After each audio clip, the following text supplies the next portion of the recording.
기사에만 나와. 신안은 모든 제목에 신안이 들어가 있는데 이런 뭐 엽기, 자 수원 끓는 식용유 사건이라고 왜 안 하냐고. 아니면 수원 화서동 끓는 식용유로 아들 화상 입힌 친부 영장이라고 안 나와. 근데 신안에서 벌어진 일은 모두 신안을 반드시 제목에다 달아. 그래야 그 사건이 뭘로 신안이란 이름을 치면 그게 다 검색이 되잖아. 일부러 신안이라고 치면 그런 부분만 나오게끔 검색을 기사 제목을 반드시 그렇게 쓰는 거여서 아무 관계없는데 신안을 써. 예. 어느 특정한 섬이잖아. 아니 사패산 살인사건이라고 쓰면서 이건 왜 흑산도 살인사건이라고 쓰냐고, 안 쓰냐고. 흑산도 성폭행 사건이라고 써야 될 거 아니야. 그런데 신안 전체를 싸잡아서 이제까지 신안에 강력범죄가 많았다라고 얘기를 하는데 이유가 뭐냐. 내가 볼 때 이거 호남을 내가 목요일날도 얘기했잖아요. 호남을 심리적으로 고립시키려는 거야. 그래서 목적은 뭐냐. 호남의 민주화 운동의 역사를 지우는 거. 호남의 민주화 운동의 역사를 지우려는 목적 같다. 예. 그러니까 이게 사실은요. 그러니까 이번 사건을 딱 보고 누가 호남의 민주화 운동 얘기를 하냐고. 더 이상 호남을 민주화 운동 세력이라고 안 해. 그러니까 이게 국민의당을 찍으라고 막 그 붐을 만들어서 다 찍어준 다음에 국민의당을 찍으니까 다른 동네 사람들 전부 다 실망했다 그랬잖아. 호남에 실망했다. 호남 왜 저러냐. 전부 다 호남 욕을 하지. 호남을 욕하지 누구도 호남을 이해해주지 않아. 그런 상태에서 이번 사건을 가지고 신안군의 과거 사건을 전부 다 들춰내는 거야. 그래가지고 뭐 하는 거야. 이 호남에 대한 이미지를 나쁘게 할 뿐만 아니라 신안 사람들 전체를 공격을 해. 그러면서 솔직히 여러분 기억나요? 신안의 주민들이 인터뷰를 했다는 MBN에. 그래서 뭐 젊은 사람이 그럴 수도 있지. 요 부분만 딱 편집해갖고 내보냈잖아. 그래놓고서는 이게 신안 사람들이 악마다. 그렇게 지금 몰아가고 있잖아. 그 다음에 그 가족들이 무슨 탄원서를, 주민들한테 탄원서를 받았대. 그 탄원서를 받은 걸 가지고 또 엽기 주민이라고 몰아가고 있는 거야. 그 가족의 입장에서는 지네 식구들 살리고 싶어서 좌익교수 가족도 판사한테 탄원서 썼어. 그러니 그 범인의 가족들은 당연히 탄원서를 받아서 어떻게든지 지네 식구들 형을 줄이고 싶었겠지. 근데 그걸 섬 전체를 악마의 섬이라고 몰아가고 있는 거야. 그러면서 흑산도 초등학교에 관사의 모양을 뭐 봤대는 둥. 야, 흑산도 초등학교 다시 한번 보여줘? 흑산도 초등학교 다시 한번 보여줄까? 흑산도 어느 초등학교인데? 지금 흑산 초등학교가 지도에서 검색하면 이렇게 많이 나와. 이 중에 범죄가 발생한 데가 어디냐고. 아니 그러니까 흑산 초등학교 어디 흑산 초등학교였냐고. 관사 사진을 다 찍었다며. 자기네들이 로드뷰로 다 검색을 했다며. 어딘데?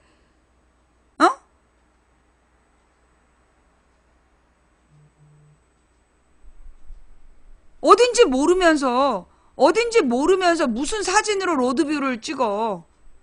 지금 흑산 초등학교 검색하면 분교가 많아서 지금 분교가 많아가지고 지금 9개인가 떠.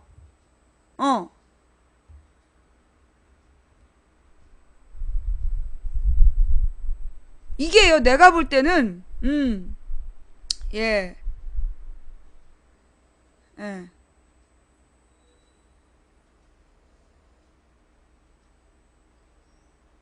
지금 이런 식으로, 그러니까 지금 사건 발생한 게, 지금 흑산 초등학교에 이게 지금 많은 분교가 있단 말이야. 모든 분교에 관사가 있어요. 지금 이 네티즌이 찾았다라는 그 관사가 범행 현장이란 증거 있냐고. 그 로드뷰로 뭐 리모델링 했다 어쩌다 얘기하는데 그게 지금 어느 초등학교인지 알아? 지금 지금 저기 이 일베에서 계속 나한테 항의하고 있는데 로드뷰를 맞다라고 주장하는 이거 어느 섬이냐고. 사건 발생한 섬이 어느 분교야. 어느 분교인지 한번 얘기 좀 듣자고. 지금 어느 분교인지 모르면서 지금 얘기하고 있는 거 아니야. 그러면서 이게 이런 사건이 많았을 거다. 이러면서 신한 사람들이 전부 다 이상한 사람들이다. 그러면서 노예 사건 얘기 계속하고 있어요. 그죠? 그런데 그 노예 사건이 얘기를 들어보면 그 섬노예 사건의 피해자라고 경찰에 구조된 사람들이 거기로 돌아갔어. 왜 돌아갔는지 알아?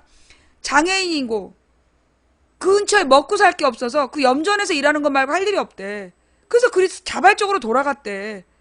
그런데 그걸 염전 노예 사건이라고, 꽃게 노예 사건이라고 그렇게 불러대면서 결국은 이 호남 사람들은, 그러니까 신안 사람들이 이상한 사람들이다라는 인식을 주는 거야. 신안군이 얼마나 넓은지 알아요? 에? 신안군이 얼마나 넓은지 아냐고. 그 신안군에 섬이 얼마나 많은지 아냐고. 그런데 섬 한 군데에서 벌어진 사건들을 매번 싸잡아서 신안군. 왜?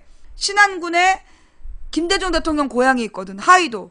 신안군 하이도가 그 김대중 대통령 고향이고, 그 다음에 신안군 암태동가가 천정배 고향이고, 그 다음에 신안군 임자도가 이세돌 고향이야.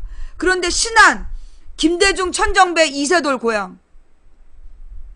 비금도인가? 비금도. 아무 사건과 관계없는 사람들 단지 신안의 그 넓은 섬 지역에, 그 넓은 섬 지역에 그냥 신안군이라고 묶여있다는 이유로 싸잡아서 욕을 하는 거야. 야, 만제도 무슨 돈지 알아? 어느 군인지 알아? 차승원하고 그 누구니?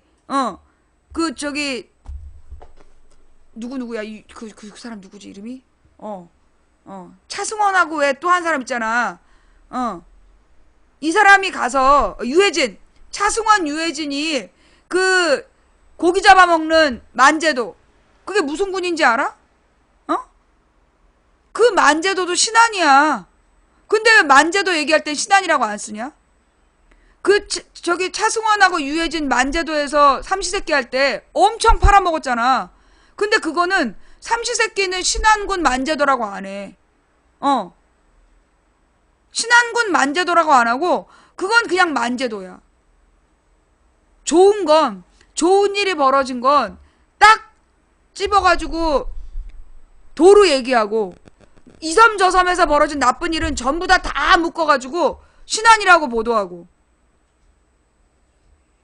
만제도가 신안군이에요. 가거도 옆에. 예. 만제도가요, 신안군 만제도예요. 예.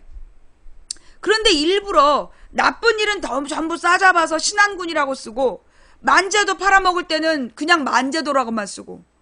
왜 이렇게 나쁘냐고. 일부러 그러는 거야. 일부러. 그래서 아니 여러분 생각해봐요. 신안군 만제도에서 삼시세끼 촬영한다고 보도했으면 신안 검색하면 기사 뜰 거 아니야. 그러니까 절대 안 써주는 거야. 신안 만제도라고 쓰면 사실 만제도가 어느 지역에 있는 섬인지 아냐고. 신안 만제도라고 써줘야 될 거 아니야. 그래야 이게 호남에 어디 있는 섬이구나 알 거 아니야. 근데 이 신안이란 얘기를 안 해갖고 나는 만제도가 어디 있는 섬인지 몰랐어. 근데 이 보면 이거 신안군에 있는 섬이야. 근데 신안 만제도에 대한 그 모든 기사에는 신안이란 얘기가 없어. 신기하죠? 예. 신안군 흑산면 만제도인데 그 만제도에 대해서 그렇게 팔아먹고 그 전부 다 장사해 먹으면서 그 만제도가 신안군이란 얘기 안 해. 만제도가 악마의 섬이냐? 그럼 차승원 유해진도 악마냐? 만제도 이장님이랑 조합장님이랑 어촌계 계장님이랑 전부 다 악마냐? 우연의 일치가 아니라니까. 의도적으로 그런 거예요. 아니 여러분 생각해봐. 제목에다가 지역을 얘기하는 건 호남만이야. 지역에다가 제목에 지역을 쓰는 건 호남만이라니까. 지금 봐. 사패산 살인사건 보여줬잖아. 사패산이라고만 나와. 의정부 사패산 안 나와. 수락산이라고만 나와. 노원구 수락산이라고 안 나와. 반드시 제목에다가 지역을 쓰는 건 호남에서 일어난 범죄만 지역을 써요. 그래야 어느 지역을 검색하면 그 관련 범죄가 기사로 뜨잖아. 일부러 그러는 거야. 철저히. 실제로 뉴스를 검색하기 시작한 게요. 얼마 안 됐어요. 2002년에 노무현 대통령이 대통령 되던 시절 그때까지만 하더라도 사실 포털에서 뉴스를 많이 안 봤어. 그거 잘 모르죠. 나는 그게 기억이 나. 왜냐하면 인터넷에서 네이버 뉴스를 본 게 2004년 이후야. 탄핵 사건 이후에 인터넷으로 사람들이 뉴스를 검색했지, 탄핵 이전에는요, 네이버나 이런 다음에서 뉴스라는 걸 검색을 잘 안 했어. 그러니까 2002년 이전에는 뉴스에서 뉴스를 인터넷에 올리는 게 별로 그 유행하지 않았던 거야. 그러니까 심지어 90년대 기사는 인터넷으로 뜨지도 않아. 예. 그러면 2002년 이후에 노무현이 대통령 된 이후에 인터넷 검색이라든가 이런 것들이 벌어진 거예요. 인터넷 뉴스들이 많아진 거고. 그러면서 실제로 그러면 지역을, 호남이라는 지역을 강조해서 쓰기 시작한 건 언제냐? 이거 2005년 이후야. 예.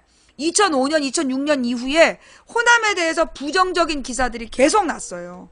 예. 제목으로 호남을 안 좋게 쓰기 시작한 게 내 기억에는 2004년? 2004년, 5년? 그때부터야. 근데, 그렇지. 내가 있었으니까 2004년, 5년, 6년. 이때 내가 왜 이렇게 호남은, 내가 그때 무슨 생각했냐면, 호남 사람들 진짜 이상해. 내가, 호남 사람들, 나는 하루 종일 뉴스를 몇천 개를 봐야 되는 일을 했으니까. 호남은 왜 이렇게 범죄가 많아? 근데 이제 다른 기사를 보면 지역이 안 나와 있는 거야. 그래서 내가 그 다음에 찾아본 거야. 이렇게. 찾아봤더니 다른 지역은 지역이 안 나와. 형제복지원 사건은 부산 형제복지원이라고 안 나오는데 인화학교 사건은 광주 인화학교라고 나와. 그래서 내가 알아냈지. 아, 얘네들이 이상하게 호남은 반드시 지역을 밝히네? 그게 막연히 깨달았던 거야. 그런데 내가 이제 2007년부터 아프리카에서 방송을 했고 2009년부터 그게 노골적으로 이 호남에 대해서 부정적인 기사들이 많아진 거야. 왜? 원세훈이가 국정원장이 된 그 시점. 그때가 이명박이 대통령 되던 그 시점이니까 2007년, 8년. 이때부터 호남에 대해서 안 좋은 얘기들이 너무 많이 올라오는 거야. 진짜 기사가 처참할 정도로. 기사 찾아봐봐요. 2007년, 6년, 8년부터 호남에 대한 안 좋은 기사가 폭증을 해. 그러니까 사람들이 인터넷에서 호남 사람들이 이상하다고 그러지.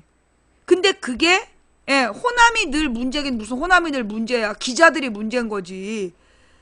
엽기 범죄가 다른 동네에서 일어나면 지역을 안 써. 그리고 추가 기사도 없어. 아니 여러분 생각해봐.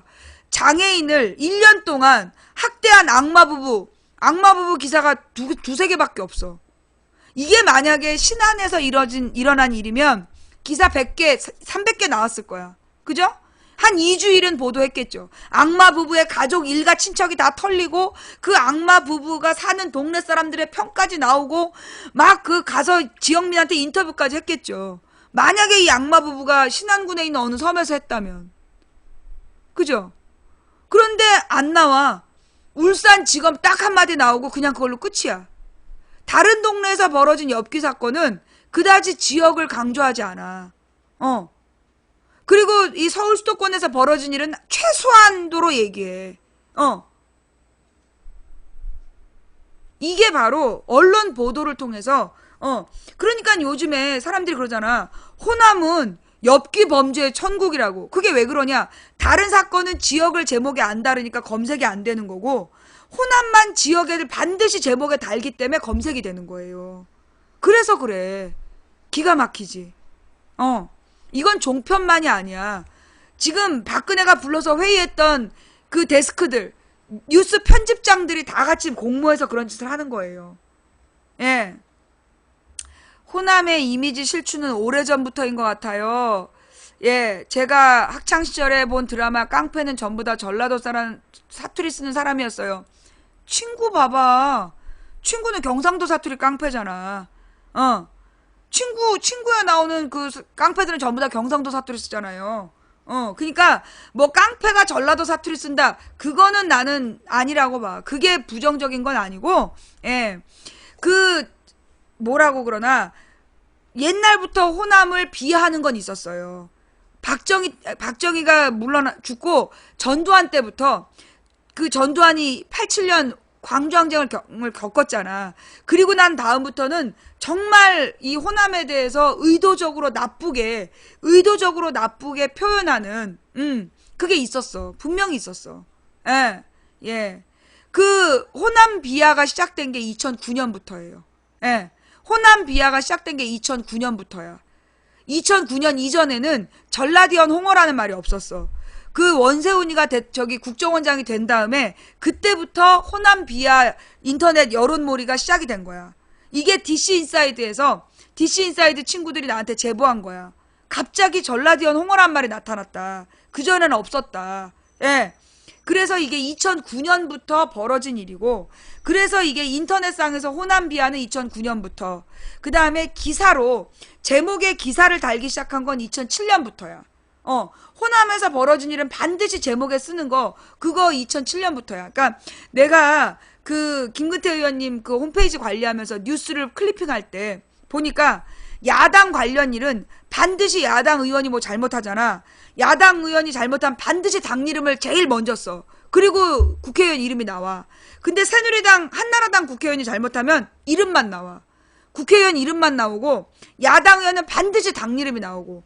그래서 그 당 이름을 묶어서 욕을 하기 때문에, 예. 근데 실제로 개인 범죄로 따지면 한나라당이 더 많았어. 더 많은 범죄를 저질렀는데 언제나 그 한나라당 범죄는 이름만 나와. 당 이름이 안 나와, 제목에. 근데 그 더불어민주당이나 기호 2번 정당에 소속된 사람이 잘못하면 반드시 당 이름이 먼저 나와. 먼저 나와, 꼭. 예. 그래서 일부러, 내가 그래서 그걸 계속 추적한 사람이야. 이것들이 일부러 뉴스의 매뉴얼이구나. 야당이나 호남에서 사건이 발생하면 반드시 호남 지역명과 야당 명칭을 먼저 쓰도록 이게 매뉴얼로 정해져 있다는 걸 내가 그래서 파악한 거고, 근데 내가 말로만 하면 여러분이 모르잖아요. 그런데 이번에 이렇게 내가 딱 증명할 수 있었던 거야. 마침 지금 박근혜가 엽기적인 잘못을 저질러 놓고 자기의 엽기 범죄를 엽기 사건으로 덮다가 그러니까 지금 비교가 딱 가능한 거야. 그죠? 사패산 살인사건, 수락산 살인사건이, 예, 이렇게 지역이 없이 그냥 사패산, 수락산 이렇게 나와. 그리고 그 끓는 기름을 부은 것도 수원, 친부 기름 사건 안 하잖아. 중간에 나와. 기사 내용으로 들어가야 나와. 그런데 경상도 쪽에서 나타난 사건은 절대 경상도란 얘기 안 나와. 경상도 쪽에서 나타난 얘기는 절대 경상도란 얘기 안 나와. 예. 그 악마 부부 사건도 울산지검 딱 하나로 추적하는 거야. 울산 근처에서 벌어진 일이구나. 예. 기가 막히죠. 예. 염전 노예 사건, 이것도 신안군이었어요. 신안군 어느 섬 한 군데에서 벌어진 일인데, 신안 염전 노예 사건. 제목에 그냥 무조건 신안을 쓰는 거야. 그래서 무조건 신안에 대해서는 안 좋은 이미지를 계속 심는 거예요. 왜냐하면 신안군에 있는 섬들이 그렇게 아름다운 섬이야. 예. 신안군에 있는 섬들이 뭐라 그러나, 가장 아름다운 섬들이 신안군의 섬들이야. 흑산도가 신안군에서 가장 가볼 만한 섬 1호, 홍도가 2호, 이런 거야. 그러니까 그 신안군으로 섬 여행을 못 가게 해야, 그래야 이 경남의 섬으로 놀러 갈 거 아니야. 예. 그걸 노리는 거야. 예. 김대중 대통령을 비하하는 의도도 있고, 호남 전체를 위축시키려는 목적도 있고, 그러면서 이 경남의 섬들에 대해서 너무 좋게 표현하잖아. 그게 일부러 얘네들이 언론으로 그렇게 하는 거야. 예. 근데 내가 솔직히 이렇게 내가 이런 방송을 하게 된 이유가 뭐냐면, 지난 목요일 아침에 신안 사건을 듣는데, 이게 흑산도 이번에 성폭행 사건을 기사를 찾아보는데, 너무나 화가 나가지고 혐오감이 드는 거야. 그러면서 막 그 지역 사람들까지 뭐 이런 것들이 다 있나 싶은 거야. 이거는 이게 지역 사람들 짠 거 아니냐 싶고, 막 그러면서 그 국민의당 선거하고 연관이 되면서 막 내 마음속에 호남 사람들이 너무 미워지는 거야. 그러면서 솔직히 막 호남에 가고 싶은 마음도 사라지고, 그런 마음이 막 드는 거야. 그래서 내가 생각한 거야. 이거 수상한데? 아니, 그래서 내가 신안을 찾아보니까 섬이 1004개야. 그리고 이게 뭐 그 초등학교 선생님이 같은 학교에서 실종된 게 아니라 다른 학교인데 막 묶어놨어. 그래서 내가 찾아낸 거야. 아, 이게 지금 일부러. 그리고 내가 이제 사실은 신안 왜 신안군이냐고 하냐고, 내가 그건 지난번 염전 노예 사건 때도 얘기를 했잖아. 근데 이번에 검색을 해보니까 신안 치면 범죄가 너무 많아, 기사가. 일부러 그런 거야, 일부러. 그러니까는 다른 지역은 절대 제목에 지역 이름을 쓰지 않아. 다른 지역에서 일어난 범죄는. 근데 신안군 어느 섬에서 벌어진 사건은 반드시 신안을 먼저 제목에 넣게 되어 있어. 그렇게 쓰라고 이놈들이 매뉴얼을 정해놓은 거야. 그래야 검색이 잘 되잖아. 신안을 검색하면 흑산도의 아름다움 안 나와. 홍도의 비경 이런 거 안 나와. 신안군의 범죄만 떠. 우르르. 그리고 신안의 일부러 검색어도 어떻게 한 거야? 그거 여러분 자 한번 볼까요?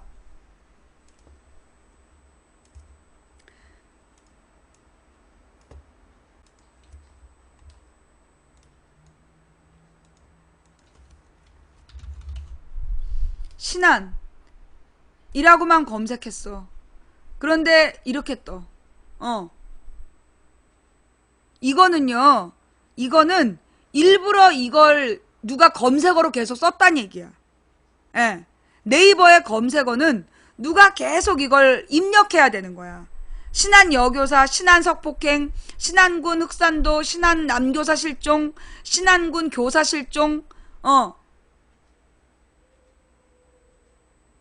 이거 일부러 이렇게 쓴 거예요. 예. 이거 네이버 검색어는 누가 이렇게 써야 검색이 되는 거야. 단지 신안이라고만 썼는데 저렇게 검색어가 딱 뜨잖아. 내가 이걸 어떻게 알았냐면, 옛날에 망치 부인을 치면, 네이버에서 망치 부인을 치면 연관 검색어가 쭉 나오는 거야. 네이버에서 망치 부인을 치면 연관 검색어가 쭉 나와. 그런데 옛날엔 여기에 뭐가 들어가 있었냐면, 망치 부인 글래머가 4년 동안 있었어. 망치 부인 글래머라는 검색어가 4년 동안 있었어. 그게 무슨 사건이었냐면, 그게 12년이었지? 아니야, 2011년이었나?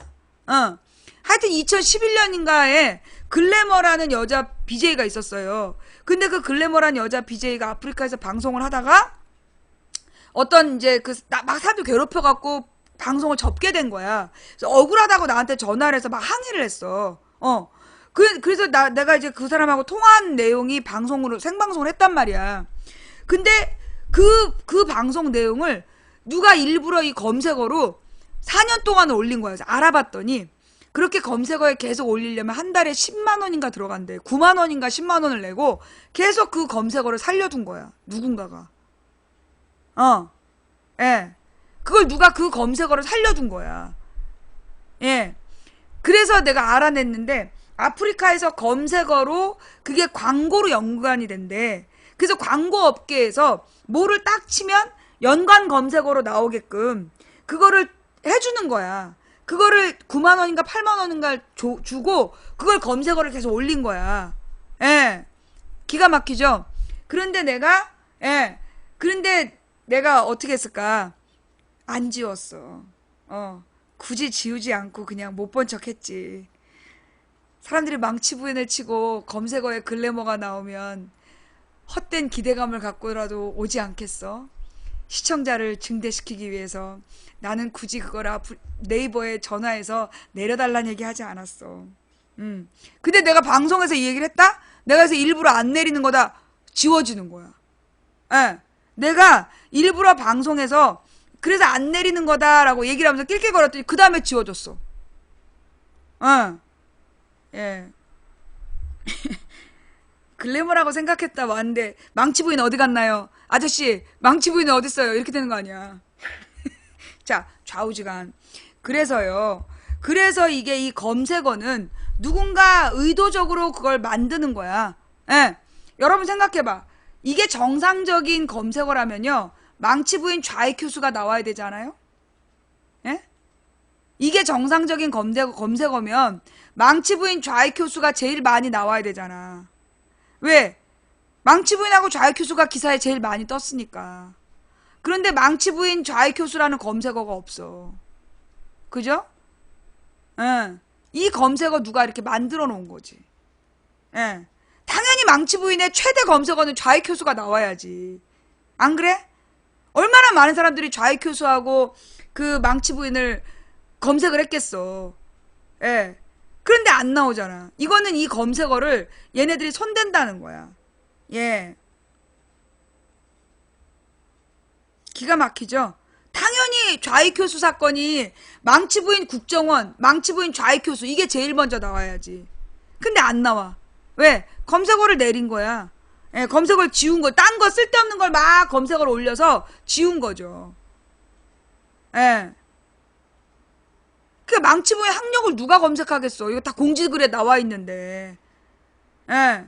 망치부인 국정원, 망치부인 좌익효수 이게 검색어로 제일 먼저 나와야지. 그게 왜 안 나오냐고. 그러니까 이게 그 검색어 내가 이걸 보여준 이유가 신안을 보여주기 위해서야. 신안을 보여주기 위해서. 그러니까 여러분이 신안 쳤을 때 이 검색어를 누가 만들었겠냐고. 예. 누가 이걸 검색어를 만들었겠냐고. 지금 신안군청에 항의하자 이것도 일베가 주도하는 거잖아. 그죠? 예. 망치부인 고소는 검색할 수 있지. 근데 망치부인 고소보다 좌익효수 국정원이 더 많이 나와야지. 내가 지금 국정원하고 싸운 게 몇 년인데. 결국은 이게 국정원에서 검색어를 만약에 국정원이 있었다면 내가 국정원 의심을 안 해. 망치부인 국정원이 검색어가 있다면 나는 이걸 의심하지 않았을 거야. 네이버 검색어를. 근데 망치부인 국정원이 없다? 망치부인 좌익효수가 없다? 이건 국정원이 조작했다는 얘기잖아. 그지? 그러니까 자 팩트를 나열해보면 국정원과 일베 관계 있다. 국정원이 일베 데려다 강의시키고 국정원이 일베에다가 악플 달았다. 팩트지? 그 다음에 지금 일베에서 신안군 비하 여론을 주도하고 있다. 팩트지? 그 다음에 신안군 관련 검색어 이거 누가 만들었을까? 망치부인 검색어를 쳐보니까 망치부인 국정원, 망치부인 좌익효수 검색어 없는 걸로 봐서 국정원 직원들이 연관된 거 아니냐라는 합리적 추측이 든다. 합리적 의혹이 든다라고 할 수 있겠죠? 예. 네. 달자가 아프리카 떠난 게 언젠데 망치부인 달자가 아직도 붙어있어. 말 같지도 않은 얘기지. 그죠? 예. 이거는 지금 이 전라도에 대한 호남 사람들에 대한 국정원의 비하 사건 이거 여러분 조금 아까 내가 보여줬잖아요. 일베 국정원 검색어에서 일베 국정원 검색을 해보면 지금 국정원 일베로 쳐야 되나?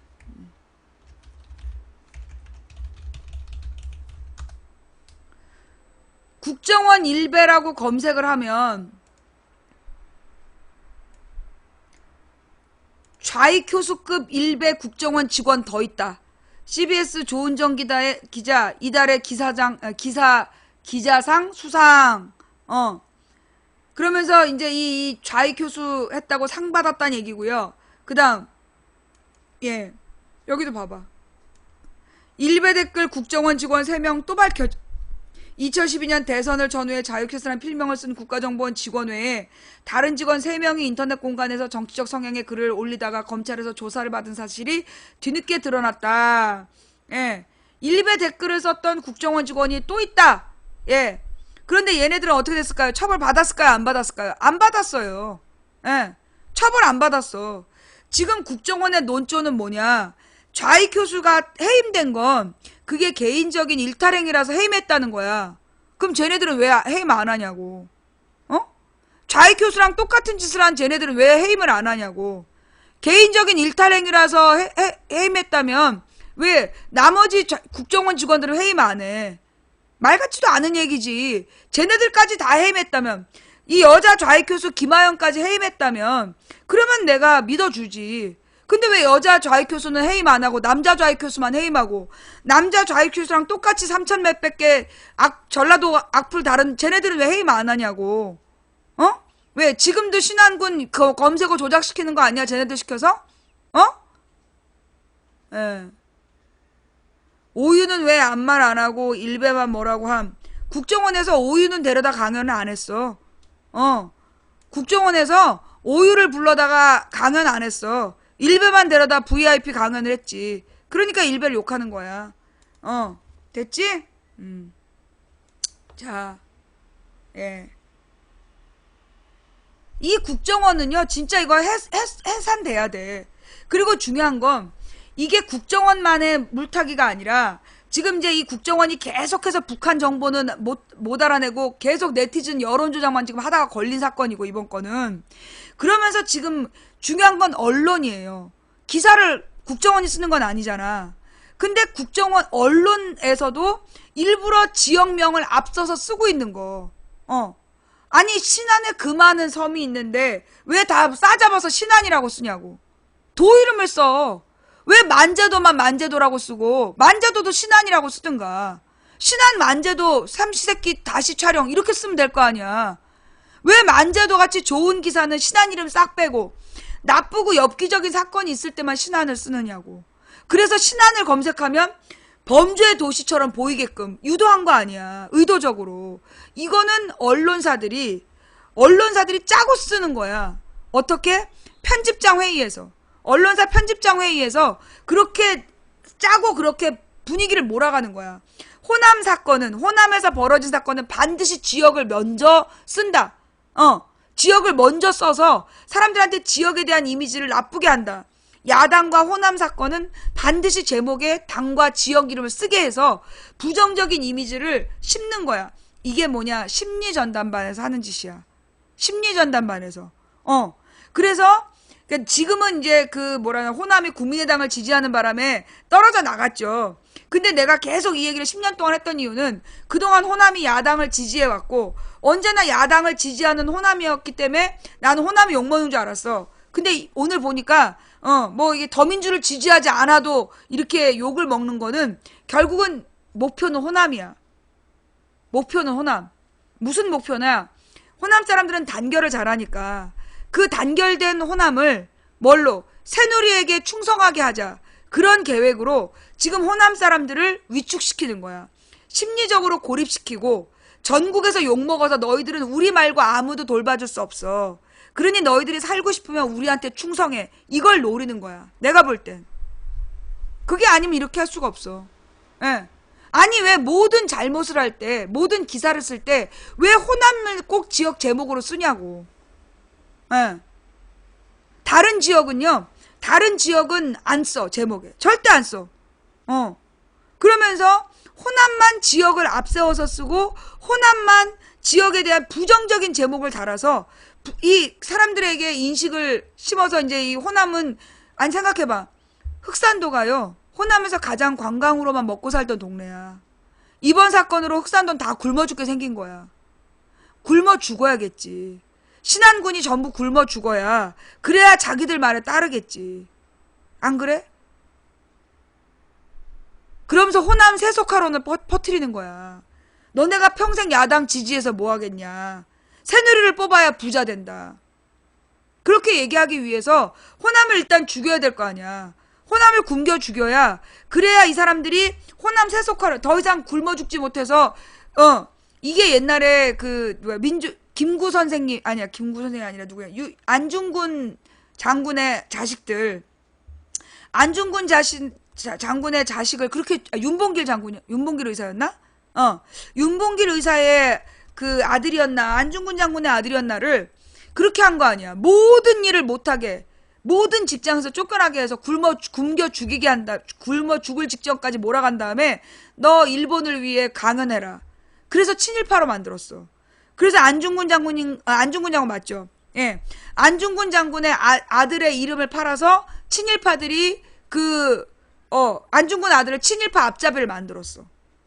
그걸 노리는 거야. 지금 내가 볼 때 호남을 계속 공격하고 호남을 정서적으로 고립시켜서 그들이 노리는 건 호남의 단결력을 가지고 절대 야당에게 붙지 못하도록 완전히 굶겨 죽여서 새누리당에 충성하도록 만들려고 지금 호남을 죽이기를 하고 있다. 난 그렇게 봐요. 그래서 신안 군민들이 하도 신안이 욕을 먹으니까 기자회견 했더니 기자회견 했다고 욕을 해. 이걸 노리는 거는 나는 이 호남을 고립시키고 그래서 이 호남을 지들 멋대로 자기네들의 앞잡이를 만들려는 그런 의도로 보인다. 그러니 호남 사람들이 똘똘 뭉쳐야 되고 지금 이럴 때 나는 가장 웃기는 거 국민의당 뭐 하고 있냐고. 지금 이 호남이 이렇게 공격당하고 있는데 국민의당에서 이 호남을 위해서 나서야 될 거 아니야. 한마디도 안 해. 국민의당 국회의원들 한마디도 안 해. 예. 이거는 어느 섬마을에 어느 섬 하나에서 있었던 사건이야.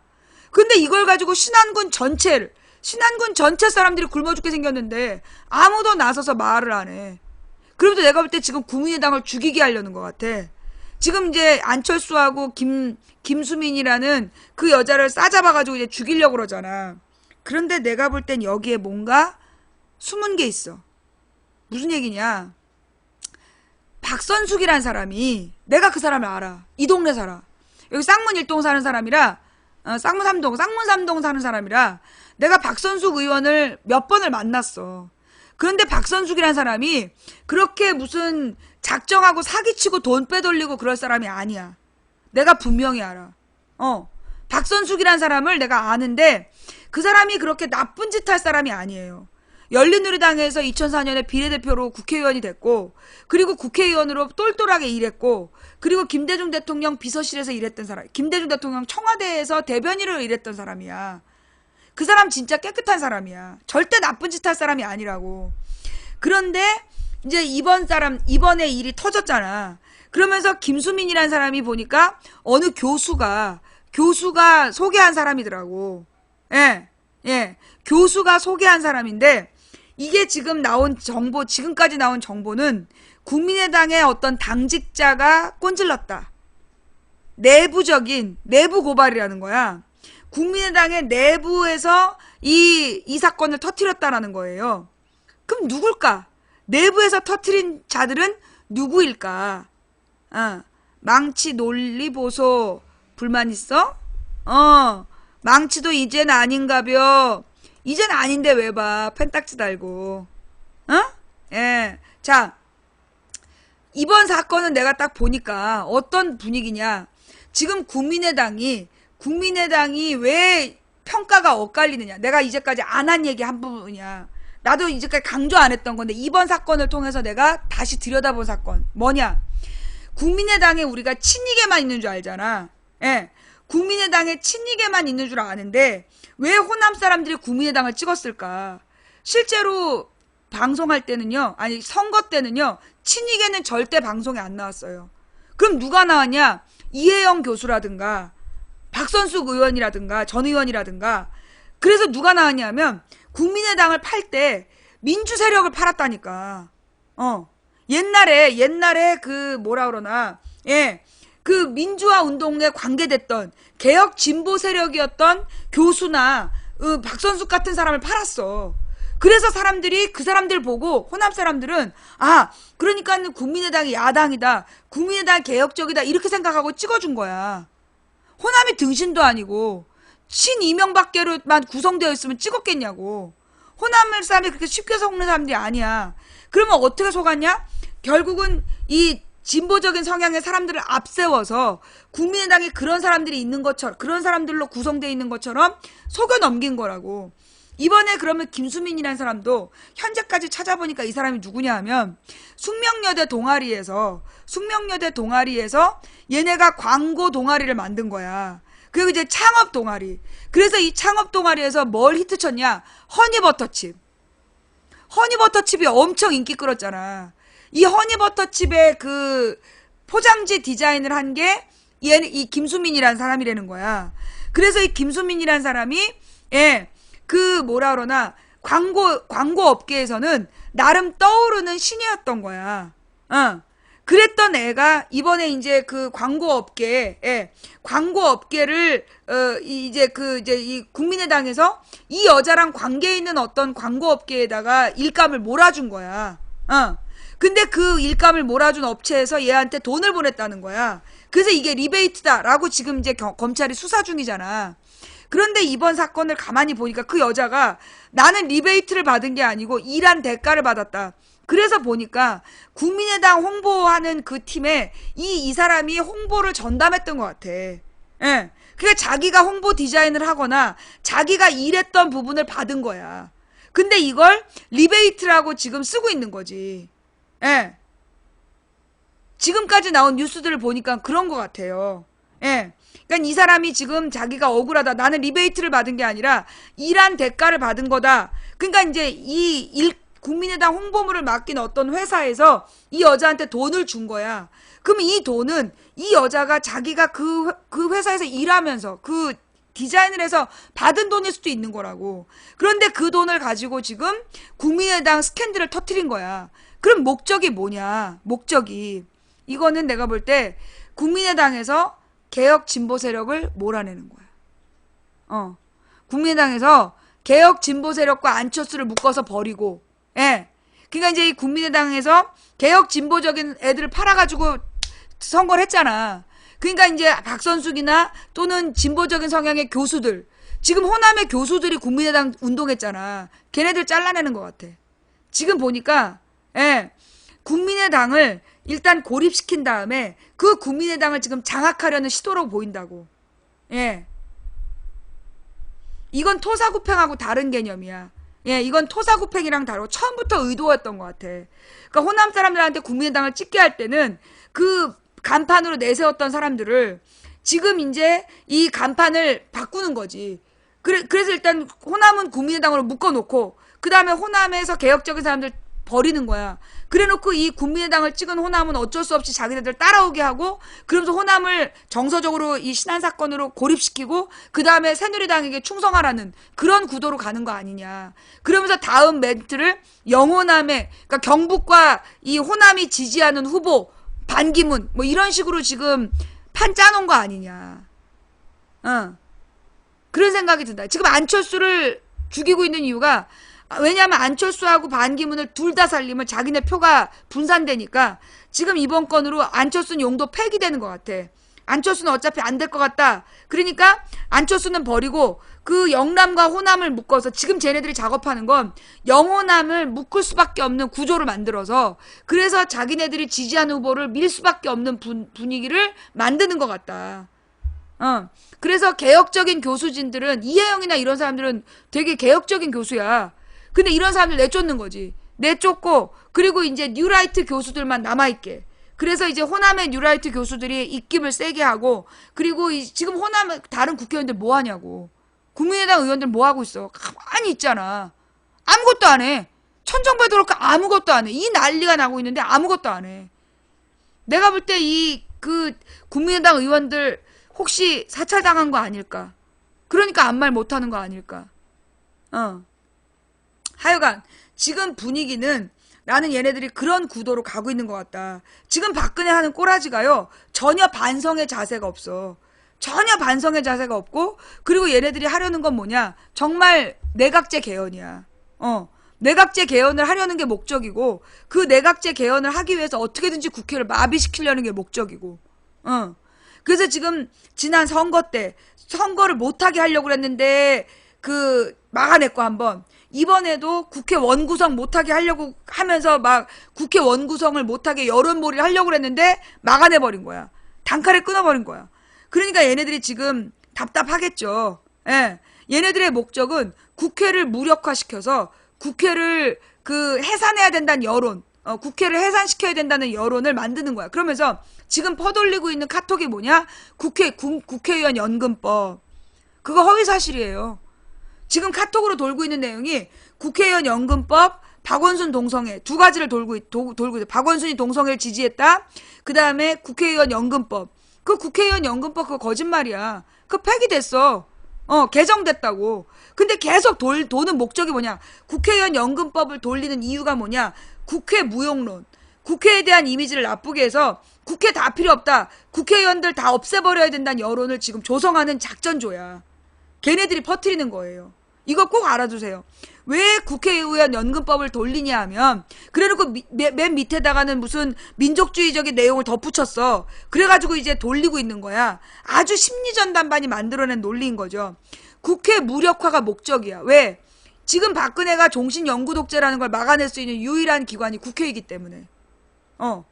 박근혜가 영구독재를 꿈꾸지 못하도록 막는 기관이 유일하게 국회이기 때문에 그래서 지금 국회의원을 국회를 무력화시키는 게 목적이야. 내가 박근혜가 대통령이 된 다음에 그 길거리 방송을 나갔어요. 근데 딱 아주 내 방송을 기분 나쁘게 보던 한 그 아저씨가 국회 해산해버려! 이러고 가더라고. 그래서 내가 국회 해산에 대해서 연구를 시작했지. 그게 13년이야. 13년부터 지금까지 내가 박근혜의 잘못에 대해서 비판하니까 지가 반론할 수 없으니까 국회 해산해버려! 그러고 가버리더라고. 그래서 그때부터 내가 국회 해산론을 누가 펼치나 어떤 놈들이 펼치나를 알아보니까 결국은 그들의 정체가 누구야? 친박이야. 박근혜를 지지했던 인간들이 국회 비판, 국회 해산론 이런 걸 지금 퍼뜨리고 있어요. 국회의원 숫자 줄이기 이런 주장을 하면서 국회 무용론. 왜? 다시 한번 강조 반복합니다.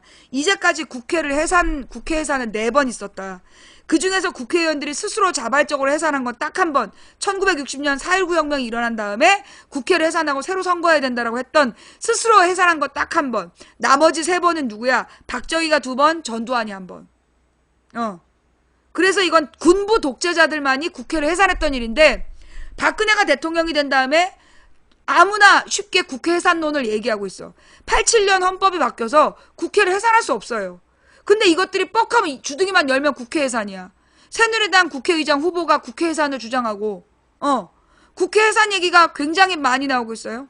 그 다음에 친이계에서 계속 주장했던 건 내각제였어. 이재호가 내각제 개헌 주장했잖아. 이재호의 내각제 개헌. 그 내각제 개헌이라는 게 뭐냐?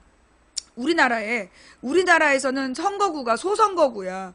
그래서 이 소선거구 안에서 그 유권자가 4만 명인데 그 중에 10,000명만 지지를 모아도 1등만 하면 당선돼. 그러니까 소선거구에서 얘네들이 계속 하는 짓이 뭐냐면 후보를 여러 후보를 내는 거야. 돈 주고 다른 후보를 내보내. 실제로 우리 열린우리당 때 그 2004년 선거에서 그러니까 민주당 후보가 우리 동네 없었어. 그러니까 새누리당 부위원장을 민주당 후보로 내보내더라고. 그래서 민주당 표하고 열린우리당 표를 갈라야 한나라당이 당선되니까 그런 작전을 피는 거야. 그게 소선거구 제도의 문제점이에요. 소선거구 제도에선 표만 분리시키면 지네가 이기잖아. 그러니까는 매번 선거 때가 되면 진보정당을 그렇게 띄워주는 거야. 모든 언론이 진보정당을 띄우고 이번엔 진보정당 안 띄워주고 그 국민의당을 띄웠잖아. 언론에서 국민의당만 하루 종일 KBS, MBC, SBS, 채널A, TV조선, YTN, 연합뉴스TV에서 하루 종일 MBN까지 국민의당만 띄운 이유가 그거예요. 더민주하고 국민의당 표를 분산시키면 새누리당이 당선된다. 그게 언론의 매뉴얼이었던 거야. 옛날에 국민의당이 없을 때는 통합진보당. 그래서 이 인터넷 그 네티즌 여론조작단도 통합진보당 그렇게 했던 거야. 근데 이번에는 힘을 못 받은 게 실제로 그 숫자 쪽수로 지지해주던 그 통합진보당 지지 세력 다 어디 갔냐고. 여러분 생각해봐. 2012년 선거 때 모든 네티즌이 통합진보당 지지자였어.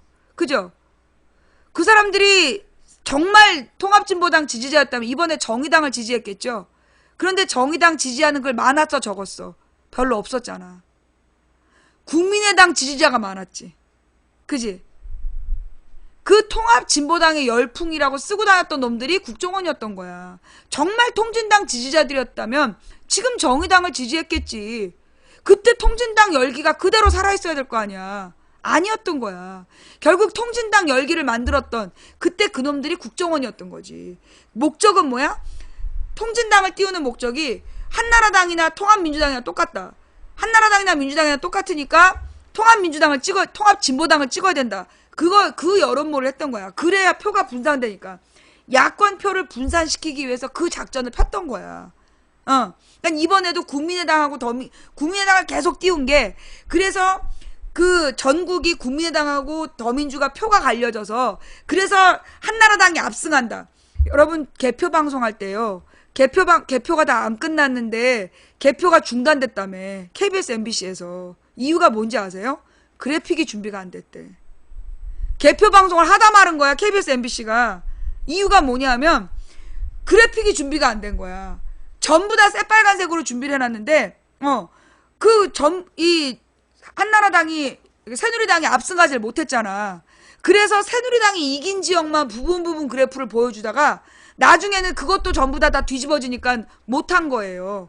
그래서 개표 방송을 쟤네가 끝까지 안 한 거야. 기가 막히죠? 어이가 없죠?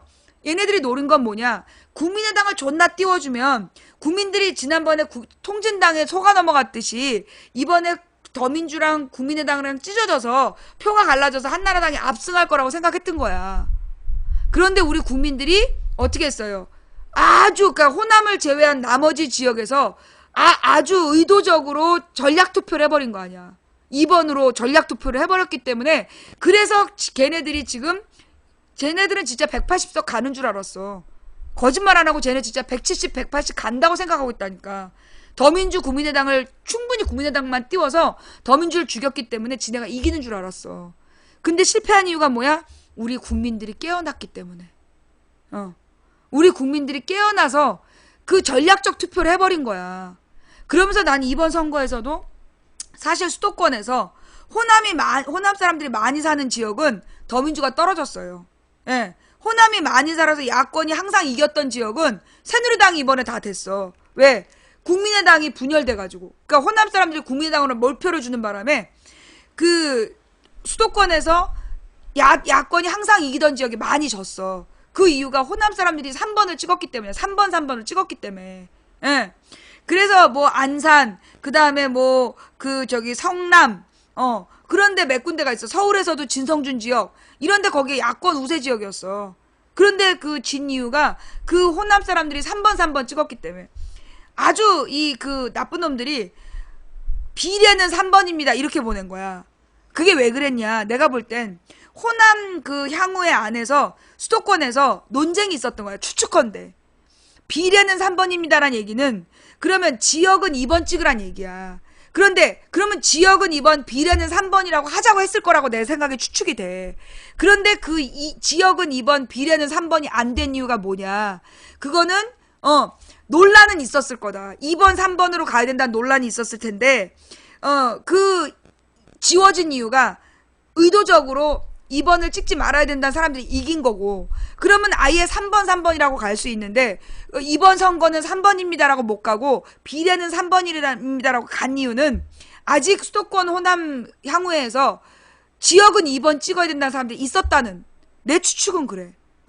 그 문구 하나를 가지고 분석해 보니까 그때 이제 수도권에 있는 호남 향후에 호남 네트워크에서 돌았던 문자가 뭐냐면 비례는 3번입니다예요. 그 얘기는 뭐냐? 그러면 지역은 알아서 찍고 비례는 3번 찍으란 얘기였단 말이야. 그러면 이게 3번이 아니라 비례만 3번으로 나갔다는 얘기는 호남 지역, 그러니까 호남 출신 수도권 인구 중에 더민주 지지자들도 있었고 그들이 3번 용납하지 않았을 거다. 그래서 메시지 내용이 비례는 3번입니다라고 나갔을 거다라고 나는 추측하는 거야. 그러니까 나는 희망이 있다라고 보는 거고, 나는 지금 우리 이제 이 호남 분들이, 호남 지역민들이 이놈들이 어떤 작전을 펼치고 있는지를 분명히 보고, 자, 여러분 이번에 보세요. 신안 사건 때 여러분을 지금 국민의당이 지켜줍니까? 못 지켜주잖아요. 그죠? 여러분이 지금 국민의당이 지켜주질 않는 거야. 걔네들은 전부 다 목적이 따로 있는 애들이기 때문에 지금 국민의당이 호남에서 지지도 못 받고 있고 호남을 지켜주지도 못하고 있어. 그죠? 그리고 지금 호남이 고립되고 있잖아. 그죠? 그래서 나는 호남 분들이 쟤네들이 노리는 건 철저히 호남을 고립시키는 거야. 그래서 새누리 앞잡이가 되라. 그걸 노리는 거야. 이 판을 바로 보셔야 돼요. 여러분이 만약에 새누리 앞잡이가 되시면 어떻게 되겠어? 친일파 앞잡이처럼 두고두고 평생 욕먹는 거야. 평생 욕먹는 거야. 그럼 여러분의 자녀들 어딜 가나 사람 대접 못 받는다는 거야. 그래서 내가 볼 땐 이 호남 분들이 이놈들의 작전을 바로 보고, 그래서 진짜 그동안에 이 호남의 정기, 호남 정신, 이 호남 세속화론에 넘어가지 마세요. 그 호남 세속화론이라는 거요. 그러면 여러분이 부자 될 것 같으세요? 부자 안 됩니다. 왜요? 지금 구미 대구도 가난해지고 있어. 지금은 모든 돈을 대재벌이 먹고 있기 때문에 지금은 어떻게 해도 호남이 먹고 살 방법이 없어요. 호남이 먹고 살 방법은 호남의 이미지를 통해 먹고 살아야 돼.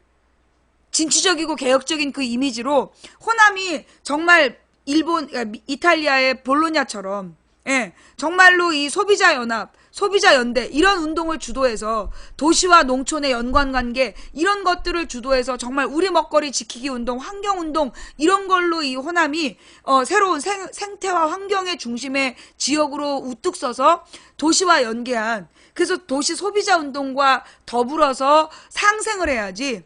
지금 이번처럼 그렇게 묻지마 네트워크에서 시키는 대로 찍었다가 이런 일을 당할 때 여러분을 누가 지켜주냐고. 여러분 누가 지켜주냐고. 막말로 하나님이 내 안에 너라도 싸워야 된다라고 얘기 안 하셨으면 여러분 어쩔 뻔 봤어요. 내가 나도 호남 사람들한테 화가 나가지고 그 수요일 목요일 아침처럼 정말 너무 싫어 이런 마음이었으면 어쩔 뻔 봤냐고. 하나님께서 여러분께 보내는 메시지예요. 절대 고립되면 안 돼. 내가 그랬잖아. 호남이 고립되면 안 된다고. 쟤네들은 이미 호남을 고립시켜서 죽였던 애들이야. 언제? 1980년부터 아니지. 박정희 때부터 호남은 빨갱이. 호남은 빨갱이라고. 그래서 박정희 전두환 그 30년 동안 호남은 빨갱이로 살았잖아. 빨갱이 누명 쓰고 살았잖아. 그래서 이 호남이 그 빨갱이의 그걸 깨느라고 그 고생을 해서 호남의 자녀들이 이 서울에 와가지고 전대협을 만들고 87년 60항쟁을 만들고 간신히 민주헌법을 만들어서 정말 이 호남 민주정신이 되살아난 거 아니에요? 그런데 이번에 선거 때 이 묻지마 네트워크 이거에 당한 거예요. 그래서 우리 호남 분들이 지금 돌아가는 판을 잘 읽고 제대로 된 선택을 해야 된다. 내가 볼 때 쟤네들이 지금 호남을 정서적으로 고립시키는 이유, 이번 사건을 2주 동안 보도하면서 호남을 고립시키는 이유, 여러분을 완전히 굶겨 죽이려는 거야. 그래서 완전히 굶어 죽게 만들고 굶어 죽기 직전에 그 쌀알 매달 뿌리면서 너네 내 말 들을래? 그럴 것 같아. 예, 그게 목적이에요. 3주째예요. 그게 목적인 것 같아. 그러니 호남 분들이 정말 그리고 이거는 여러분들 똑바로 알아야 돼요. 지금 비호남 민주 세력이 지금 이 분위기에서 소위 이제 가령 노무현 문재인을 지지했던 사람들이 이번에 호남에서 문재인 깠다고 그래서 호남이 당하는 거 쌤통이다 그런 마음 먹고 있다면요. 그런 마음은 정말 나쁜 마음이에요. 문재인이나 또는 여러분이 지지하는 어떤 야권 대통령도 호남에 도움이 없으면 당선될 수 없어요. 호남에 똘똘 뭉쳐 1번 찍어버리면 여러분은 누구를 대통령 후보로 내놔도 당선 안 돼요. 죽었다 깨나도 당선 안 돼. 쟤네들이 노리는 건 그게 목적이야. 그러니 절대 그런 맘 갖지 말고 나는 진짜 문재인 지지자들이 유명한 문재인 지지자들이 이번에 이 문제를 들고 일어나야 된다고 봐. 어떻게? 왜 다른 지역은 지역을 제목에 안 쓰면서 왜 신안을 고립시켜 죽이는 일을 하느냐. 왜 모든 신안에 여러 섬이 있는데 모든 사건을 하나의 신안이란 이름으로 묶어서 싸잡아 비난하느냐. 이걸 유명한 문재인 지지자들이 나서서 하는 거야. 그거네. 유명한 문재인 지지자들이 이번에 호남을 구하는 거야. 그 문재인 글 잘 쓰는 사람들이 인터넷상에서 너네 이거 수상하지 않냐. 왜 이런 식으로 호남을 죽이느냐. 그러니까 왜 누가 봐도 제 문재인 지지자야. 그런 사람들이 문재인 사진 딱 달아놓은 사람, 문재인이랑 같이 찍은 사진을 갖고 왜 너네 신안을 이렇게 의도적으로 악의적으로 기사 쓰느냐. 그러면서 언론하고 싸워주는 거야. 이건 한 방에 호남도 살고 문재인도 살고, 예.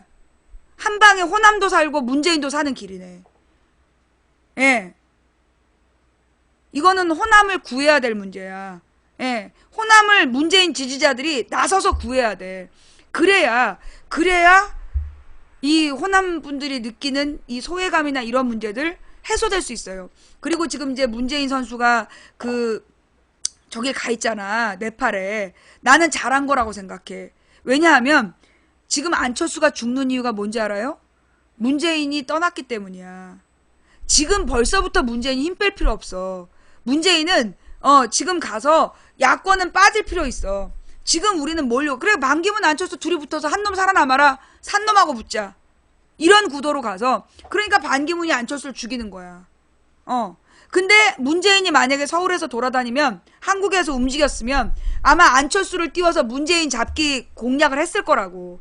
그러니까 문재인이 내가 볼 땐 딱 지금은 떠나 있는 게 딱 맞는 행보인 것 같아요. 예. 그리고 지금 대선이 쓸데없이 너무 과열이 됐어. 미리 과열돼서 우리 후보들이 너무 많이 상처에 노출될 수 있기 때문에 지금 야권은 한 발 뒤로 물러서서 우리는 후보 많다. 그러니까 너네 한 명 정해라. 그래, 너네 안철수든 문재인이 안철수든 반기문이든 한 명 정해라. 그럼 붙어줄게. 김무성이냐 반기문이냐 안철수냐 누구든지 나와라, 붙어줄게. 이런 분위기로 가면서, 그러면서 지금 문재인 지지자들이 호남을 위해 적극적으로 움직이는 거야. 그러면 호남 사람들, 그리고 그걸 알려야 돼. 예. 그걸 알려서 이 문재인 지지자들이 호남을 구하는 이런 드라마가 만들어져야 된다. 그래야 문재인도 살고 호남도 살고 야권 전체가 살아. 민주주의가 살아.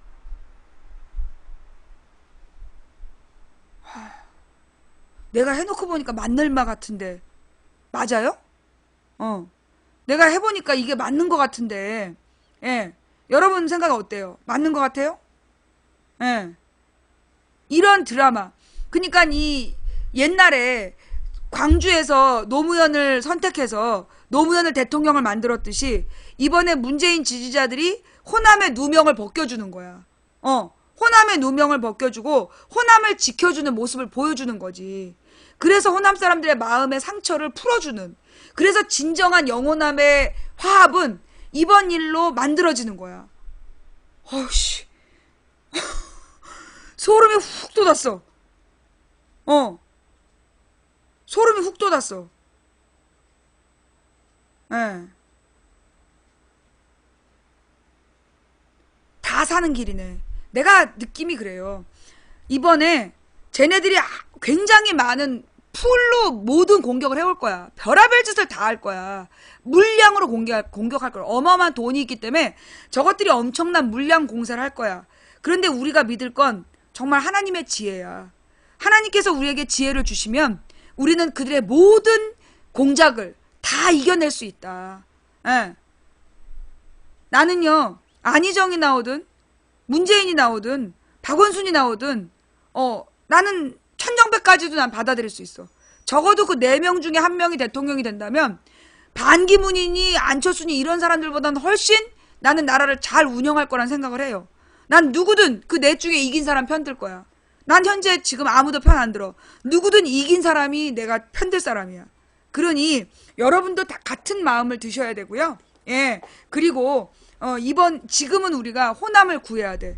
우리 민주 세력이 나서서 호남을 구하고 이 언론이 만들어내는, 종편이 만들어내는 이 그 신안 죽이기, 호남 죽이기. 왜 호남에서 일어난 범죄는 제목에 지역을 쓰고 다른 범죄는, 다른 잔혹 범죄는 지역을 안 쓰냐. 이걸 문제로 삼아서 이 언론의 보도에서 어느 지역이 이미지가 나빠졌다. 이 부분에 대해서 언론사에게 책임을 물어야 돼. 책임을 물어야 돼. 가령 이 흑산도 주변에, 그러니까 신안의 관광업으로 먹고 사는 사람들이 고소인단을 꾸려. 그래서 집단 소송을 하는 거야, 언론사에다가. 이걸 왜 그 해당 섬이 아닌 신안 전체라고 우리 명예를 훼손하냐. 그래서 우리가 구체적으로 피해를 봤다. 작년에 수입이 있잖아. 작년에 관광소득이 있고 올해 그 관광소득이 있을 거 아니야. 그거 딱 비교하면 이거 피해야. 피해 입증되는 거야. 예. 집단적으로 민사소송을 해서 언론사에다가 그 민사소송을 걸어야 돼. 그래서 호남에 대한 그 부정적인 기사들이 계속해서 이 호남을 더 고립시키고 못 살게 하는 거잖아. 못 먹고 못 살게. 예. 그러니 이걸 갖다가 집단 소액 재판들이라도 막 해가지고 언론사에서 그 짓거리를 못하게 해야 돼. 이거 지금 저기 호남은 다 굶어 죽게 생겼어. 예. 네. 이거 언론사에서요. 그리고 이제 신안에 대해서 일베 글 쓴 애들, 이것도 이 신안의 관광업 종사자들 캡처 다 뜨세요. 제가 워낙 우리 변호사님 소개해드릴까요? 예. 신안에 대해서 글 쓴 애들, 그걸 전부 다 캡처를 뜨는 거야. 그래서 여러분의 피해는 입증이 되잖아요. 예. 관광업으로 작년 수입이 있고 올해 수입이 있기 때문에 줄어든 수입이 분명하잖아. 그러니까 우리 변호사님 소개시켜드리면 그분이 일베 딱 돌면서 신안에 대해서 악플 쓴 애들, 예, 전부 다 소송 걸면 되는 거지. 예, 왜냐면 이거는 가령 전라디언 홍원은 고소를 못했어. 피해자를 특정할 수 없기 때문에. 그러나 이번 신안 문제로 신안에 관광 가지 말아야 된다. 그런 애들은 밥이죠. 지금 구체적으로 그렇게 쓰고 있어. 신안에 여행하면 안 된다. 신안을 여행 금지해야 된다. 그렇게 얘기하는 애들 그거 다 캡처를 빨리 떠. 빨리 캡처를 여러분들이라도 떠가지고요. 이 신안군 그 관광 여행업 종사자 모임에서 그 협회에서 그 자료를 가지고 고소를 하는 거야. 지금 신안에 대해서 쓴 애들 전부 다 캡처를 떠가지고 이건 피해니까. 그쵸? 작년 6월에 5월에서 6월 수입이 있고 지금 같은 기간에 피해가 있잖아. 이거 그러니까 이 피해를요, 정산을 지금 짧게 하지 말고 일단 오늘은 캡처만 막 떠나. 그런 다음에 지금 이제 이 흑산도에 관광철이 오고 있는 거잖아. 이번 휴가철. 그래서 작년하고 올해하고 수입 딱 비교하는 거야. 그래서 그에 대한 손해를 언론사, 신안이라고 기사 쓴 새끼들 전부 다. 왜 특정 섬으로 했어야지. 왜 신안 전체로 했냐. 그리고 막 싸잡아가지고 여러 섬을 싸잡아서 신안을 악마의 섬이라고 쓴 언론사를 대상으로 해서 여러분 손해배상을 청구받으세요.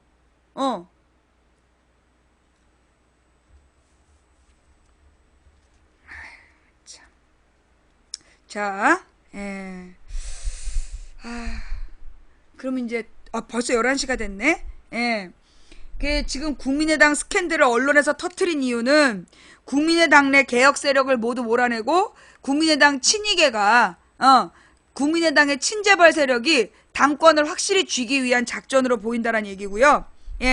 그 다음에 요 얘기는 했고, 자, 그 다음 여러분들이 놓치지 말아야 될 기사가 있어요. 뭐냐 하면 자, 11시인데 시간이 너무 빨리 지나가네.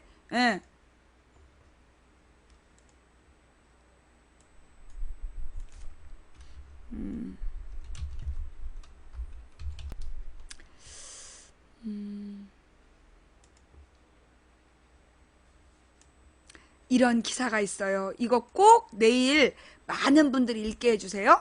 김윤옥, 이재호, 대우조선 연임 로비 의혹 다시 등장하나? 지금 이제까지 친이계의 친이계 부패 비리에 관련한 이야기들이 떴다가 늘 죽었어요. 그게 왜냐하면 언론이 철저히 묻었기 때문이야. 김윤옥이 누구야? 이명박 와이프죠. 대우조선해양 분식회계와 경영비리 의혹을 수사하는 검찰 부패범죄특별수사단이 남상태 전 사장의 연임 과정을 들여다볼지 주목된다. 이 얘기는 지금 이 친이계, 친재벌들이 언론에서 묻어버리면 안 들어보겠죠? 그러니까 들여다보게 해야 된다는 거야. 남 전 사장의 연임 과정에는 이명박 전 대통령의 부인 김윤옥 여사와 이재호 전 의원 등 MB 정권의 실세들의 이름이 거론된 적이 있기 때문이다. 자, 그러면 이명박 실세와 관계된 그 부정비리 사건들, 이걸 여러분들이 잊지 말아야 돼요. 지금 이제 여기 뭐 자세히 읽어보면 하여튼 대우조선이 뭐야? 지금 문제의 그 조선업이잖아. 문제의 조선업의 무능한 사장을 연임하도록 로비하는데 이재호하고 김윤옥이 역할했다라는 의혹이 있었어. 이 부분을 언론이 지난번에도 한번 나왔는데 묻었단 말이야. 또 있지. STX. STX 방산비리도 이게 이명박의 권력 핵심을 노리나 그랬는데 묻어버렸잖아. 그죠? 그리고 또 있어. 그 성완종 리스트. 성완종 리스트 부분도 또 있고 또 있는데. 또 있어. 롯데와 MB. 뭐냐면 아, 내가 바쁘니까 여러분한테 키워드만 주고, 네, 여러분들이 이제 그걸 앞으로 어떻게 만들어 나갈까는 이제 여러분들의 과제겠죠. 예. 제목을 뭐라고 찾아야 되냐면,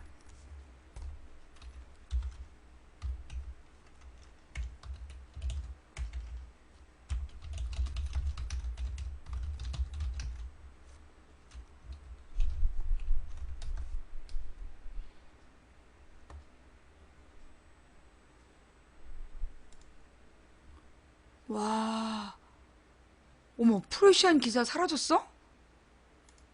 어.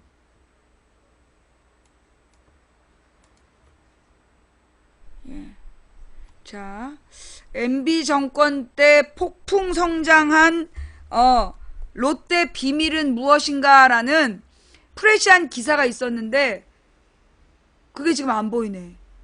예. 와. 제목을 바꿨나? 예. 자, 뭐 프레시한 기사는 지금 사라진 것 같고 롯데 타격 효과 이명박 때 잘나간 그룹들 초비상 공항 활주로까지 비틀었던 롯데 이게 무슨 얘기냐? 그 이제 서울공항이라 그래서 대통령이 타고 내리는 공항이 있어. 근데 그 공항에 그 비행기 착륙하는 그 라인에 제2롯데월드를 지은 거야. 그 제2롯데월드를 지으면 그 대통령의 생명이 위중하다고 국방부가 반대해가지고 노무현 대통령 때 취소됐던 거야. 근데 이명박 때 이걸 강행했단 말이지. 그래서 이 공항 활주로를 비틀었던 롯데 그 다음 타겟은 누구냐? 국세청 조사 1국과 조사 4국의 조사 강도는 천양지차다. 롯데의 조사 4국이 들이닥친 것을 보니 이명박 때 잘 나갔던 롯데를 손볼 것이라던 세간의 풍문이 사실로 입증되는 것 같다. 서울국세청 조사 4국 직원 150명이 롯데그룹 주력인 유통부문 지주회사 격인 롯데쇼핑에 롯데백화점, 롯데마트, 롯데슈퍼, 롯데시네마 등 4개 사업본부에 사전 예고 없이 들이닥쳤다는 소식을 접한 대기업 CEO가 한 말이다. 실제로 조사국은 기획 세무조사를 주로 하는 곳으로 대기업 오너 비리 등을 중점적으로 파헤치는 까닭에 오너들이 가장 두려워하는 대상이다. 실제 롯데쇼핑은 신동빈 롯데그룹 회장이 전체 지분의 13.46%를 신회장의 형인 신동주 부회장이 13.45%를 보유하고 있고 신격호 총괄 회장이 0.93 지분을 갖고 있는 롯데 일가의 중심축이다. 롯데는 MB정부가 끝나면서 긴장했다. 롯데그룹은 MB정부 때 잠실 제2롯데월드를 비롯해 부산 롯데타운 신축허가, 맥주사업 진출, AK글로벌 면세점 지분 인수, 경남 김해 관광유통단지 추가 개발 등 각종 특혜 논란 속에 급성장했었기 때문이다. 특히 롯데가 오는 2016년 완공을 목표로 서울 잠실에 신축 중인 지상 123층짜리 제2롯데월드의 경우 서울공항 활주로까지 비틀면서 허가가 떨어져 보수 진영에서조차 이명박 정권에 대해 안보까지 팔아먹냐는 비난의 목소리가 터져나올 정도로 특혜 의혹이 대단했던 사안이다. 때문에 연초에 롯데그룹 지주회사인 롯데호텔에 대한 세무조사가 시작되자 롯데는 바짝 긴장했다. 지난달 20억의 추징금에 그치자 안도의 한숨 내쉬었다. 그런 차에 조사 사국에 들이닥치자 아연 실색하고 있다. 유통재벌 롯데는 그렇지 않아도 롯데쇼핑 4개 사업본부가 끊임없이 갑을 논란 일으키면서 비난 여론 도마 위에 올라있는 상태다. 롯데마트 전산실을 조사한 것으로 알려져서 조사사국이 이번 사건의 불공정 거래도 문제 삼을 것임을 시사했다. 첫날 조사 때 이례적으로 대표이사 반까지 급습해 강도 높은 조사를 예고하기도 했다. 재계의 관심은 이번 국세청 조사가 오너 일가로 향할지 쏠리고 있다. 이명박 정권 때 롯데 못지않게 잘 나가던 CJ그룹은 이재현 회장까지 구속된 상태다. CJ그룹 MB정권 시절 그룹들 가운데 주가 상승률이 가장 높았던 그룹으로 이 회장의 대학 동문 고대 인맥이 그 배경으로 지목되고 있다. 앞에 대기업 CEO는 이제야 정권이 바뀌었다는 사실이 실감이 난다는 말들이 빠르게 재계에 확산되며 긴장하고 있다. 재계에서 특히 지난달 박근혜 대통령이 방중 때 수행했다가 만찬 자리에서 배제된 그룹들을 주목하고 있다. 상엄한 재계 분위기를 전했다. 실제로 지난달 27일 박근혜가 방중 경제사절단에 포함됐던 18곳 가운데 정준양 포스코, 이석재 KT, 조성래 효성, 현정은 현대, 구자열 LS, 김윤 삼양, 이웅렬, 코롱 등 7명이 자리가 좁아서라는 석연치 않은 이유로 만찬 석상에 배제돼 당사자들을 긴장케 한 바 있다. 특히 이들 가운데 정준영, 이석채는 이명박 인맥, 조석래는 MB 사돈가, 이웅렬은 MB 측 측근들과 친분, 김유는 MB 정권과 가까웠던 동아일보 창업자 김성수 일가의 회사라는 등 모두가 이명박이라는 공통 분모를 갖고 있다. 또한 구자열 회장은 계열사인 JS전선이 원전 납품비리에 연루되었다는 이유로 현정은 회장은 남북 경협의 중심축이었다는 점에서 배제된 게 아니라는 관측을 낳았다. 박 대통령은 평소 나는 재계에 신세진 게 없다고 말해왔다. 잘못이 있으면 성역 없이 다루겠다는 의미다. 2007년 이명박 후보와의 당내 경선 때 재계가 일방적으로 이 후보를 지원했던 데 대한 친박 진영의 불만도 여전히 존재하고 있다. 검찰의 전방위 4대강 비리 수사로 대다수 그룹들이 몸을 움츠리고 있는 상황에서 롯데 그룹마저 사정의 도마 위에 오르는 상황이 전개되면서 재계는 그 어느 때보다 바짝 긴장하는 분위기여서 귀추가 주목된다. 아울러 정권 교체에도 불구하고 집요한 MB 인사들이 연임 로비를 벌이고 있는 공기업 등에도 본격적으로 후폭풍이 들이닥칠 것이란 전망이 지배적이어서 이 또한 주목할 대목이다 라는 뷰스앤뉴스 기사인데요. 제가 이 기사를 여러분께 보여드리고 싶은 이야기는 지금 김윤옥, 이재호, 대우조선 연임 로비 의혹 사건, 그 다음에 롯데와 MB의 관계, 이런 게 지금 터졌잖아. 그 프레시안. 제목이 약간 바뀌었구나.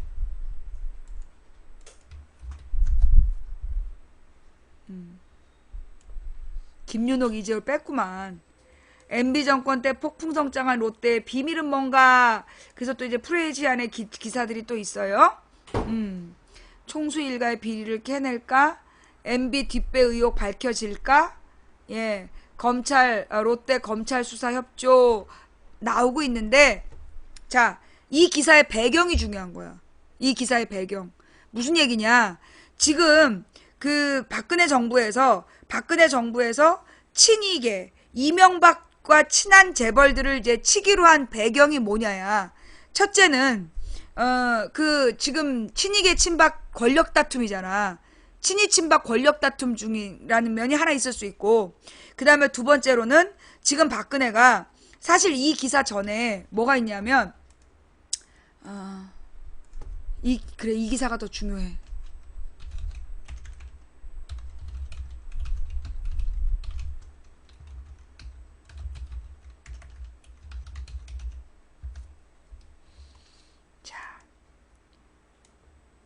이 기사가 내가 볼 때는 그 단초가 된 것 같아요. 원인. 예. 박근혜 정부에서 갑자기 이명박 쪽을 치기 시작한 이유가 정치 천재 박근혜 경제 실패로 좌초하다. 자, 보수 정권 9년의 위기 극복 가능할까? 예. 한국은행이 9일 기준금리를 전격 인하했다. 사상 최저 수준이 1.25%다. 한국은행이 전날 국민은행, 즉 산업은행 수출은행의 조건부 자본증권을 사들이는 방식으로 시중에 10조 원을 풀겠다고 예고한 지 하루 만이다. 앞으로의 전망은 많은 이들의 예상은 비슷하다. 임금은 깎이고 물가는 오를 것이며 전셋값도 덩달아 상승할 것이다. 천문학적인 가계대출은 늘 것이고 부동산 거품은 더욱 부풀어 오를 것이다. 여기에 서민들은 재벌기업의 부실까지 떠안게 됐다.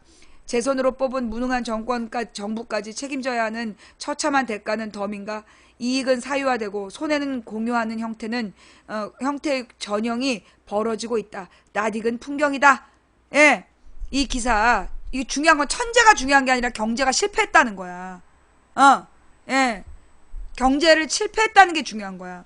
실물 경기가 최악으로 치닫고 그에 따라 시중에 돈을 풀고 인플레에 시달리고 다시 경기가 나빠지는 악순환에 대한 이야기는 이제 새삼스럽지가 않다.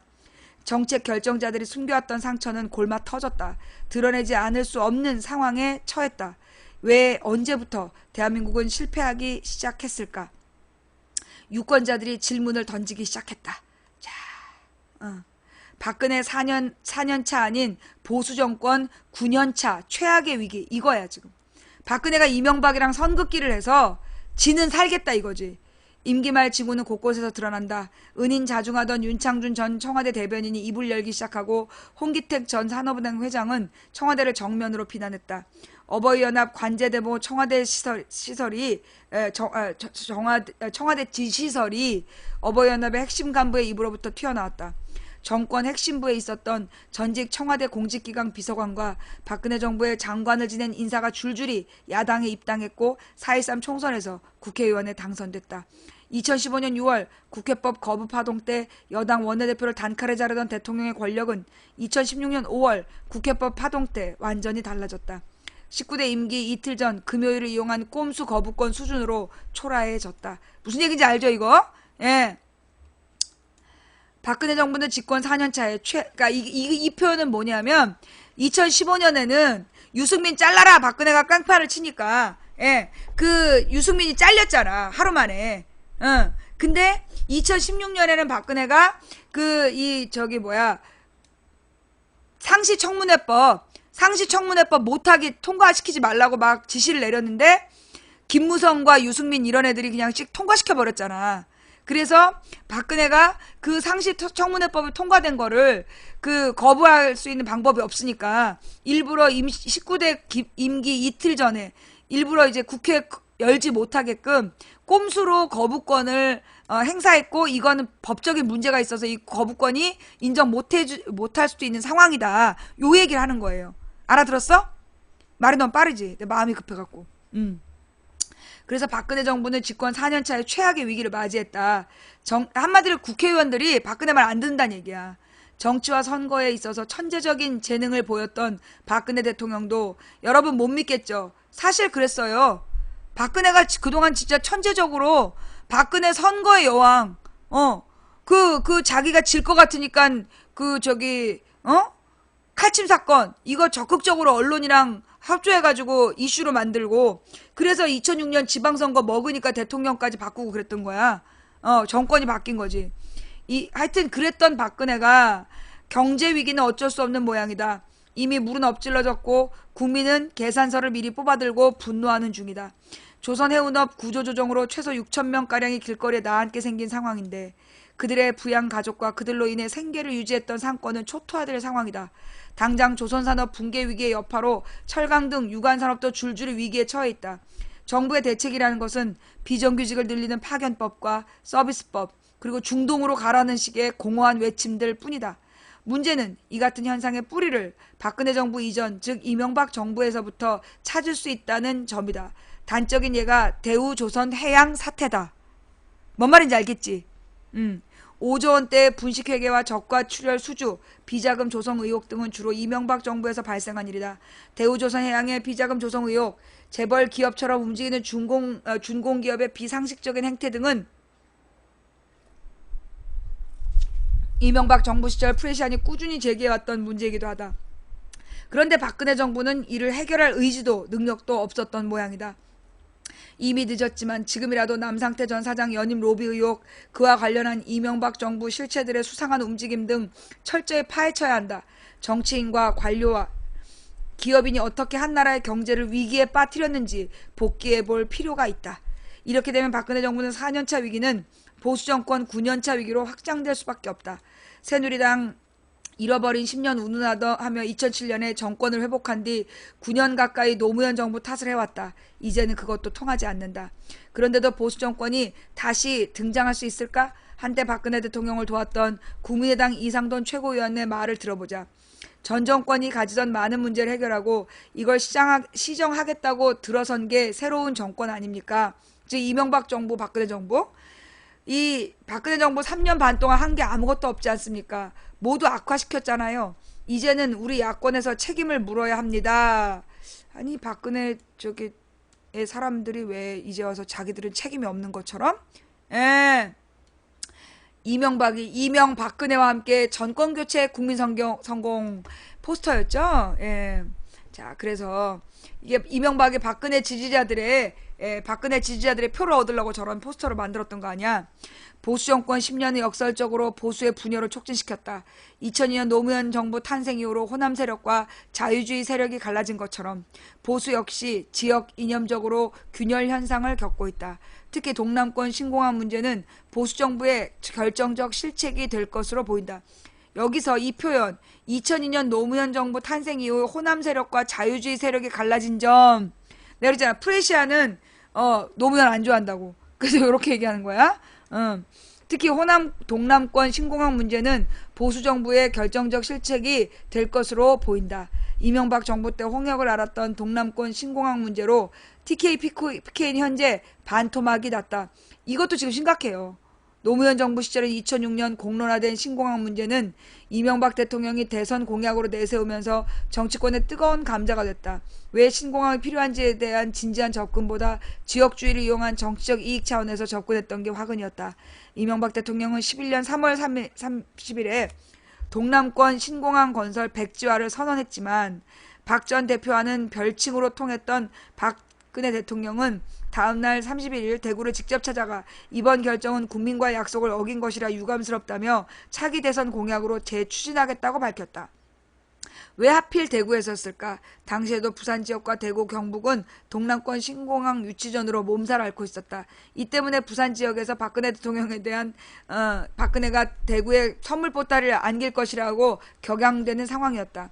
서병수 부산시장은 신공항 유치가 무산되면 시장직을 던지겠다고 말했다. 친박 중에 친박으로 꼽혔던 그의 자기 정치 선언은 박 대통령의 레임덕 현상을 설명할 수 있을 것이다. 동남권 신공항 용역 결과는 오는 6월 말경에 발표된다. 이에 따라 영남의 분열 그리고 정계 개편 관련 다양한 시나리오가 나온다. 보수의 주요 지역 기반이 둘로 쪼개지는 것은 불보듯 뻔한 일이다. 92년 3당 합당이 낳은 지역구도의 균열을 의미한다. 노선도 갈리고 있다. 크게는 영남 기반의 수규적 친박계와 수도권 중심의 개혁적 보수 인사들의 거리가 멀어지고 있다. 유승민 등 개혁파 활동 공간이 넓어지고 있다. 이는 박근혜와 친박계 독단적 국정운영 탓이다. 개혁파를 멀리하고 극우파를 가까이 했던 게 화근이다. 그러나 박은 이 같은 스타일을 고칠 것 같지 않다. 이명박근혜 시대는 실패로 귀결될 것으로 보인다. 다음 정권을 누가 잡더라도 이명박근혜를 새 정권과 분리시키지 않는다면 분노한 유권자의 관심을 끌기는 매우 어려울 것이다. 자, 지금 이제 이런 상황이에요. 여기까지 상황이 이해가 돼? 지금 무슨 얘기인지 이해가 되나? 지금 그러니까 대구 경북은 밀양에다가 공항을 지어야 된다. 부산 경남은 이 가덕도에다 지어야 된다. 그 문제도 있고 그래서 걔네들이 내부적으로 갈라진 것도 있고 친이 친박이 갈라진 것도 있고 그런 상황에서 지금 박근혜는 위기에 몰려 있고 그러면 박근혜가 지금 어쨌거나 국민들의 마음을 되돌리려면 어떻게 해야 돼? 이명박과 선을 그어야 될 거다. 그래서 이명박을 치고 자기하고 분리시키려는 그런 시도를 하는 걸로 보인다는 게 두 번째 추론인데 이건 불가능해요. 나는 불가능하다고 봐. 쇼일 거야. 100% 쇼야. 왜? 일단 기본적으로 지금 언론은 친박이 아니야. 언론은 친박이 아니고 친이명박이야. 친재벌이야. 그러면 지금 이 박근혜가 재벌들을 친다. 이걸 언론이 가만히 두고 볼 리는 없다. 예. 그렇기 때문에 제가 볼 때는 지금 이제 쇼를 막 해서 이명박과 그 측근들을 괴롭히는 쇼를 해서 국민들의 민심만 얻고 대충 재벌들하고는 타협하게 될 것이다.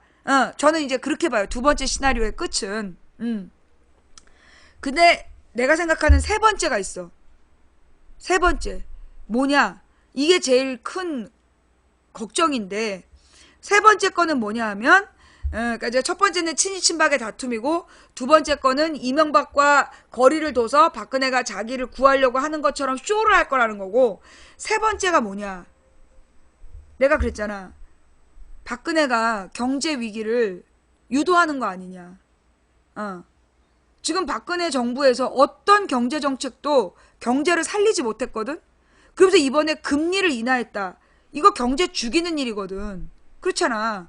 경제를 죽이는 결정을 하고 그리고 지금 대우조선 문제를 지금 막 싸잡아서 해결하지 않고 시간을 끌고 있고 이거는 나는 지금 박근혜가 경제 위기를 유도하면서 그래서 대기업을 무너뜨리는 그래서 그 대기업이 무너졌다는 걸 핑계 삼아서 경제 구조를 다시 지가 원하는 서비스법, 파견법을 전면화하려고 완전히 무너뜨리려는 시나리오로 가는 거 아닐까? 제2의 IMF를 준비하는 거 아니냐. 이게 나의 세 번째 추측. 만약 세 번째라면 심각하다. 굉장히 심각한. 예. 지금 이제 박근혜와, 그러니까 박정희가 했던 게 그거라며. 경제를 다 죽이고 지가 살리고 싶은 놈을 살리는. 박근혜가 지금 하는 짓이 그거잖아. 국회 해산해야 된다고 4년 동안 노래 불렀지. 그 다음에 지금, 이명박 때는 서민은 죽어도 재벌은 살았는데, 박근혜 정부 들어서서 지금 재벌들도 죽이고 있잖아. 재벌도 지금 난리가 난 거 아니야. 서민 죽고 재벌도 죽고 있는 그런 상황인데, 박근혜가 경제를 살리는 방법이 아니라 죽이는 방법으로 계속 가는 이유가 뭘까? 이거는 지금 결국은 이 나라를 지배하고 있는 건 친재벌들이고, 친재벌들이 원하는 건 서비스법, 파견법, 원샷법, 이게 통과된 나라야. 그게 통과되기 위해서는 한번 제2의 IMF 같은 게 필요하다. 대대적으로 경제가 한번 망해서 온 국민이 찍소리도 못하는 상황을 만들 필요가 있는 거 아니냐. 그래서 지금 이제 오늘부터, 그러니까 내일 여러분이 이제 날 밝으시면 뉴스의 흐름을 경제 중심으로 보셔야 돼요. 예. 경제 중심으로 뉴스를 보셔야 된다. 지금 이제 막 무슨 신한이니 뭐니 쓸데없는 엽기 사건을 계속 터트리는 게 뭐냐면, 지금 박근혜의 경제 죽이기를 가리려는 걸로 보여. 내가 볼 때는 지금 무슨 이런 엽기 사건들, 무슨 뭐 악마 부분이 뭐 19세 패친 뭐 납치, 뭐 신한, 이 모든 뉴스를 막 엽기적으로 계속 퍼뜨리고, 이번에 이제 끓는 물 기름으로 아마 내일 또 쇼를 하겠지. 그 모든 엽기 사건을 터뜨리는 이유가 뭐냐? 박근혜 경제정책에 대한 비판을 가리려는 게 난 목적으로 보여. 박근혜의 경제 실패를 지금 가리기 위한 목적으로 지금 이 짓거리를 하고 있는 걸로 보인다. 지금 그렇잖아요. 지금 논점은 경제야. 지금 사실은 굉장히 큰 사건이 터진 거야. 산업은행장이 이 서별관 회의 때문에 이 지경이 됐다라고 얘기를 했어. 이게 논점이 돼서 날마다 서별관 그 게이트가 터져서 그게 막 뉴스를 장악해야 되는데 뉴스가 없어. 그리고 지금 이렇게 된 이유가 뭐냐. 그러니까 이게 지금 뉴스 언론이, 재벌들이 지금 박근혜의 실정을 가려주는 거야. 엽기 사건으로. 그러면서 지금 뒤에서 딜하고 있는 거 아니냐. 어차피 내가 그랬잖아. 박근혜와 재벌은 한 몸이야. 뭘로 우리나라에서 한 몸이냐? 뭘까? 박근혜 세력과 재벌이 한 몸이야. 뭘로? 방산비리로.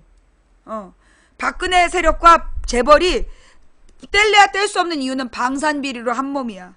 박근혜 군부 세력과 그 다음에 이 재벌들이 방산비리, 이게 한 몸으로 묶여져 있기 때문에 절대 박근혜가 재벌을 죽일 수는 없어. 이것들은 한 팀이야.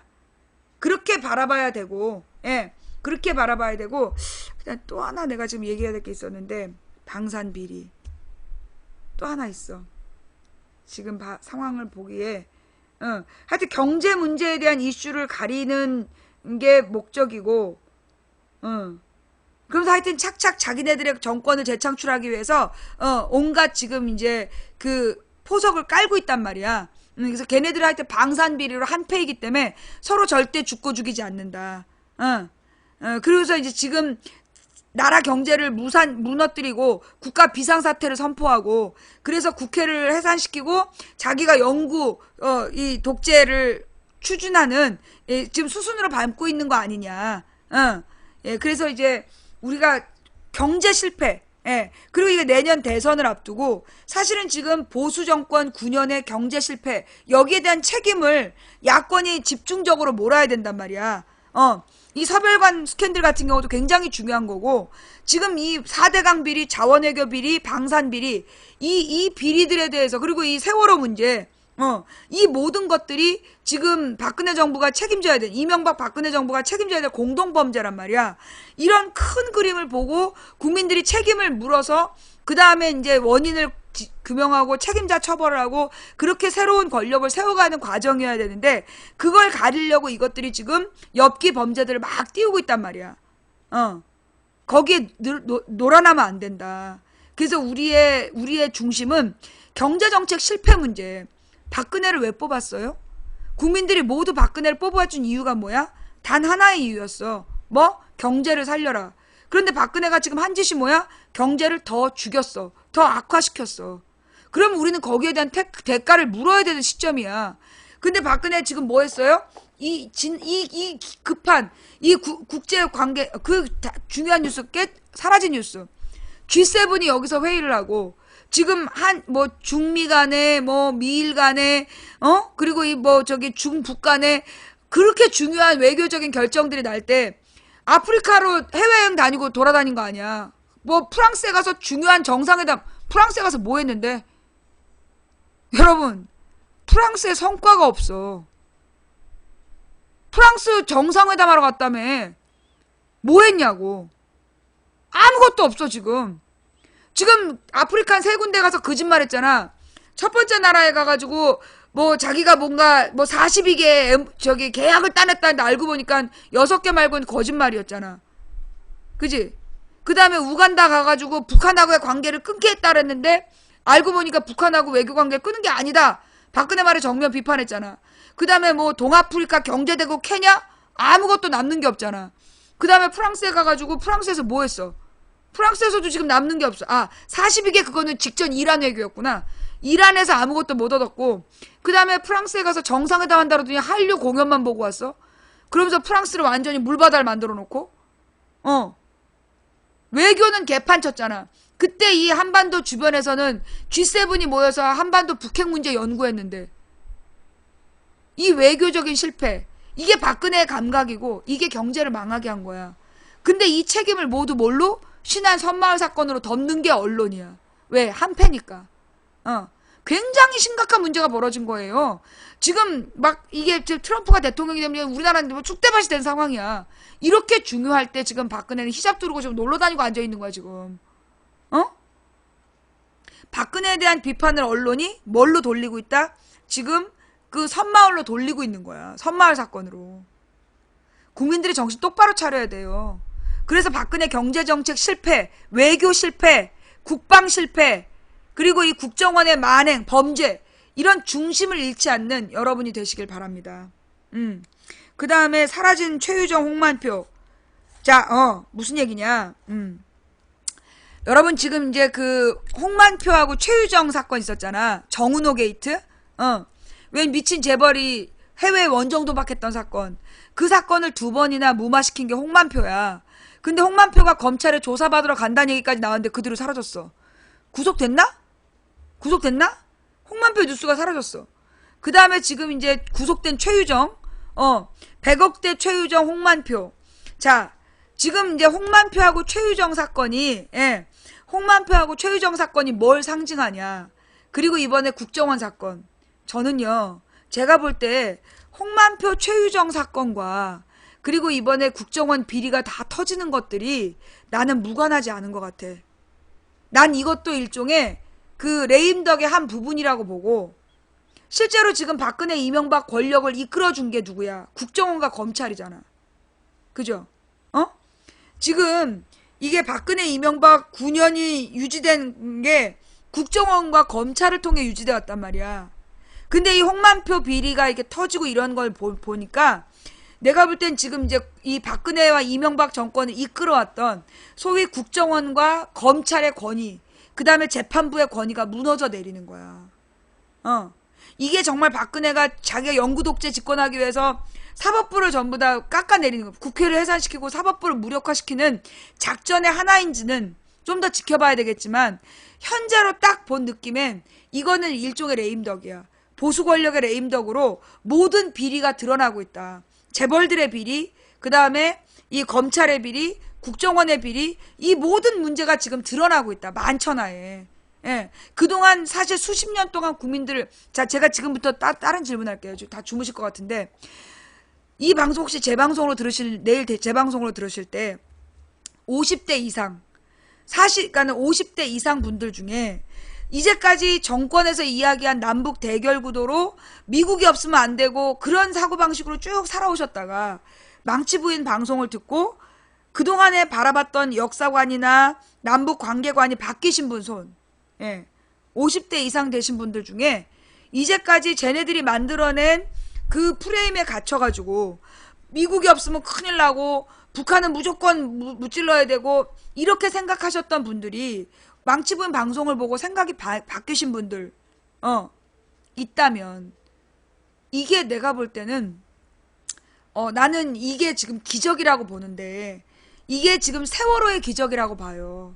내가 볼 때 50대 이상이 이렇게 확 깨어나게 된 건, 망치 부인의 말에 귀 기울이게 된 건 세월호의 희생 때문이야. 세월호의 아이들이 죽었기 때문에 그 말도 안 되는 사건을 겪으면서 너무나 무능한 박근혜의 실체를 보고, 그리고 나서 망치 부인의 말에 귀 기울이게 된 거예요. 그래서 여러분들이 세상을 달리 보게 되셨거든요. 그래서 내가 볼 땐 지금 때가 되고 있어.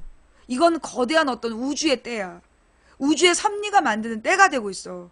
그러면서 여러분 생각해봐. 미국의 트럼프가 대통령이 되면서 미국의 비리도 지금 드러나고 있어요. 그렇지 않아요? 지금 전 세계가 모든 문제점이 다 드러나고 있어. 그러지 않아?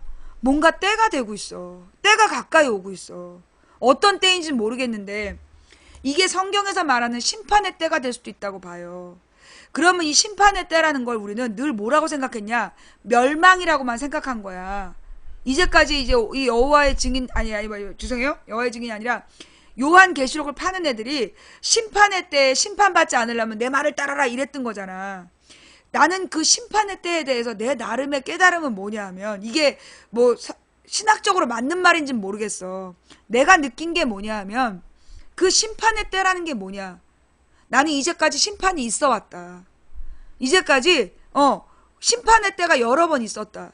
신라가 망하고 고려가 된 거, 고려가 망하고 조선이 쓴 거, 조선이 망하고 일제가 들어왔다가 일제가 망하고 대한민국이 쓴 거, 독재 정치가 망하고 민주헌법이 쓴 거, 난 이 모든 것들이 하나님의 심판이었다라고 생각해. 그런데 나는 지금 어떤 생각이 드냐면, 전 세계가 이상하게 공통된 시점으로 가고 있어. 전 세계에서 동시에 어떤 문제가 다 드러나고 있고 동시에 사람들이 깨닫고 있어. 이게 뭘까? 난 그 원인이 인터넷이라고 봐요. 페이스북을 통해서 전 세계인이 서로 교류하고 있잖아. 그러면서 전 세계가 같이 문제를 진단하고 있다고 봐. 전 세계의 민주주의자들, 전 세계의 평화주의자들이 지금 세계 권력의 흐름을 동시에 깨닫고 있는 거야. 깨달아지는 거야. 그래서 내가 볼 땐 어떤 때가 오고 있느냐? 우리에게 선택의 때가 오고 있다는 거야. 어떤 선택의 때냐? 정말 탐욕에 눈이 멀어서 권력자 편에 서서 나라도 살아남아야 된다. 99%를 죽이고 1%의 개가 돼서라도 살아남을 것이냐라는 선택을 할 거냐? 아니면 1%의 세상이 아닌 99%가 더불어 사는 세상을 위해서 우리가 약자 편을 드는 선택을 할 거냐? 지금 나는 그 선택의 때가 다가오고 있다고 봐요. 성경에 분명히 무슨 얘기가 나오냐면 천국이 가까이 왔다고 그래. 그러면 천국은 우리는 죽어서만 갈까요? 천국 시민은 반드시 죽어야 천국 시민이 될까요? 저는 그 영원한 평안의 의미를 천국 시민이라는 것에서 찾아보고 싶어요. 무슨 얘기냐?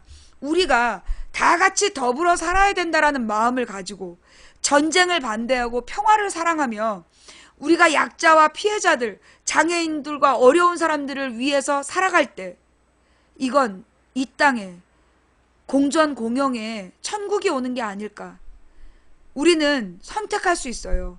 1%만 살아남는 멸망의 시대를 선택할 수도 있고, 다수가 공존할 수 있는 천국을 선택할 수도 있어요. 여러분의 선택은 무엇입니까? 오늘 방송은 여기까지 할게요. 네.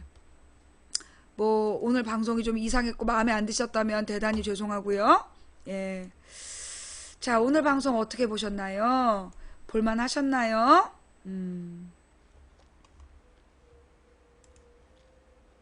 방송이 마음에 안 드셨다면 대단히 죄송하고요. 오늘 자발적으로 추천해주신 2,520분께 진심으로 감사드립니다. 아직 추천 안 하신 님들 이제 20분밖에 없어요. 오늘의 추천은 20분이 지나면 할 수 없는 추천입니다. 자, 그러니까 추천하실 분들은 빨리 추천해 주시고요. 오늘 방송 어떠셨어요? 볼만 하셨나요? 앞으로 우리가 일주일 동안 집중하고 여러분이 살피셔야 될 뉴스의 방향은 박근혜와 경제, 박근혜와 이명박이 말아먹은 경제다. 이게 키다. 그런데 망치 부인은 왜 호남을 갈까요? 예. 지금 저는 호남에 가서도 내나 이런 얘기들 할 거예요. 박근혜를 왜 뽑았냐? 보수 정권이 뭐냐? 그리고 누가 호남을 이 지경을 만들었냐. 저는 이런 이야기들을 하러 14, 15일 날은 여기 창동 스튜디오에서 방송을 하고요. 15일 밤 전주에서 자고 16일 날 전주 길거리 생방송을 합니다. 16일 저녁 순천으로 이동해서 순천에서 하룻밤 자고 그리고 순천 아랫장에서 방송을 시작하고 시간 여유가 되면 여수까지 한번 건너갔다가 17일 저녁에 서울로 올라오는 일정을 준비하고 있습니다. 제가 그랬잖아요. 호남에서 망치부인을 모르는 사람이 수도권보다 더 많더라. 그래서 앞으로 더 많이 가보려고요. 호남에 가서 망치부인이란 방송도 있다. 종편만 보지 마라. 그리고 요즘에 나오는 IPTV들이 IPTV들에 보면 유튜브 방송을 볼 수 있는 프로그램 텔레비전들이 많아요. 유튜브에서 망치부인 찾아서 검색해보는 법, 그런 방법도 있다. 이런 거 말씀드리러 호남에 갑니다. 뭐 순천 가서 이정현 욕하면 맞아 죽는다. 어떤 사람이 그렇게 얘기하더라고요. 어떤 시청자가. 맞아 죽는 게 저의 소명이면 맞아 죽어야지요. 순천 가서 이정현 비판하고 박근혜 비판해서 맞아 죽으면 그게 또 제 운인 거지요. 한번 맞아 죽어 보겠습니다. 그런데 제 생각에는 순천 분들이 그렇게 싸가지 없는 분들이 아니에요. 자, 그래서 제가 전주 순천 길을 떠납니다. 제가 그 하나님께서 주신 메시지를 잘 전하고 올 수 있도록 기도해 주시고 저의 건강을 위해서 기도해 주시기 바랍니다. 망치부인의 방송이 참 많이 부족한 방송이에요. 워낙 제가 산만하고 생각이 왔다 갔다 하는 사람이라서 많이 부족한 사람이지만 혹시 오늘 방송을 듣고 여러분 마음에 감동이 있었다면 그것은 하나님께서 여러분들에게 주신 메시지였습니다. 근데 방송이 조금 마음에 안 든 부분이 있다면 그건 저의 교만함이, 저의 부족함이 가져온 잘못이니까 너그러이 용서해 주시기를 바랍니다. 저는 더 원대한 포부를 갖게 됐습니다. 살아서 천국을 보리라. 모든 약자들이 보호받고 모든 아픈 사람들이 나아지는, 아무도 아이들이 두들겨 맞지 않고 가난한 사람들이 굶어 죽지 않는 나는 천국을 살아서 보리라. 이 원대한 꿈을 갖게 됐습니다. 이 꿈이 가능하겠느냐? 많은 사람들이 비웃겠지요. 비웃어도 좋습니다. 된다고 믿든 안 된다고 믿든 당신의 믿음대로 될 겁니다. 누군가 간절히 소망하면 온 우주가 그의 소망을 위해 움직이기 시작한다고 했습니다. 그런데 그 사람이 한 사람이 아니라 백인이고 만인이면 한 사람이 꾸는 꿈은 꿈일 뿐이지만 100사람이 꾸고 10,000사람이 꾸면 현실이 된다고 했습니다. 중지동천이라고 했습니다. 많은 무리가 모여서 뜻을 합하면 하늘을 움직일 수 있다는 말이라고 하지요. 우리가 가는 길은 갈만한 길이라서 가는 게 아니라 가야 할 길이라서 가는 겁니다. 우리 살아서 천국을 봅시다. 심판의 때가 다가오고 있습니다. 여러분은 누구의 편에 서시겠습니까? 1%의 권력자 편에 서시겠습니까? 99%의 가난한 자들 편에 서시겠습니까? 더불어 같이 나눠 먹는 세상을 우리 손으로 한번 만들어 갔으면 좋겠습니다. 인간의 가치는 그가 품고 있는 희망의 질량에 비례하니까. 어려울 겁니다. 입에서 단내 나게 힘든 일일 겁니다. 하지만 우리가 포기하지 않으면 우리의 미래는 반드시 바뀔 겁니다. 이기기 어려운 싸움에서 지지 않는 단 하나의 방법은 싸움을 끝내지 않는 거니까요. 감사합니다. 다음 방송은 화요일 낮 2시에 돌아오겠습니다. 오늘 추천해주신 모든 분들 감사드리고요. 후원해주신 분들 한 분 한 분 인사드리지 못해서 죄송하고요. 매니저님들 수고하셨습니다. 감사합니다. 다음 방송 때까지 건강하시고요. 후원 못해서 죄송해요. 생방송 처음부터 끝까지 지켜주신 여러분이 최고의 후원자입니다. 감사합니다. 망치부인이었습니다.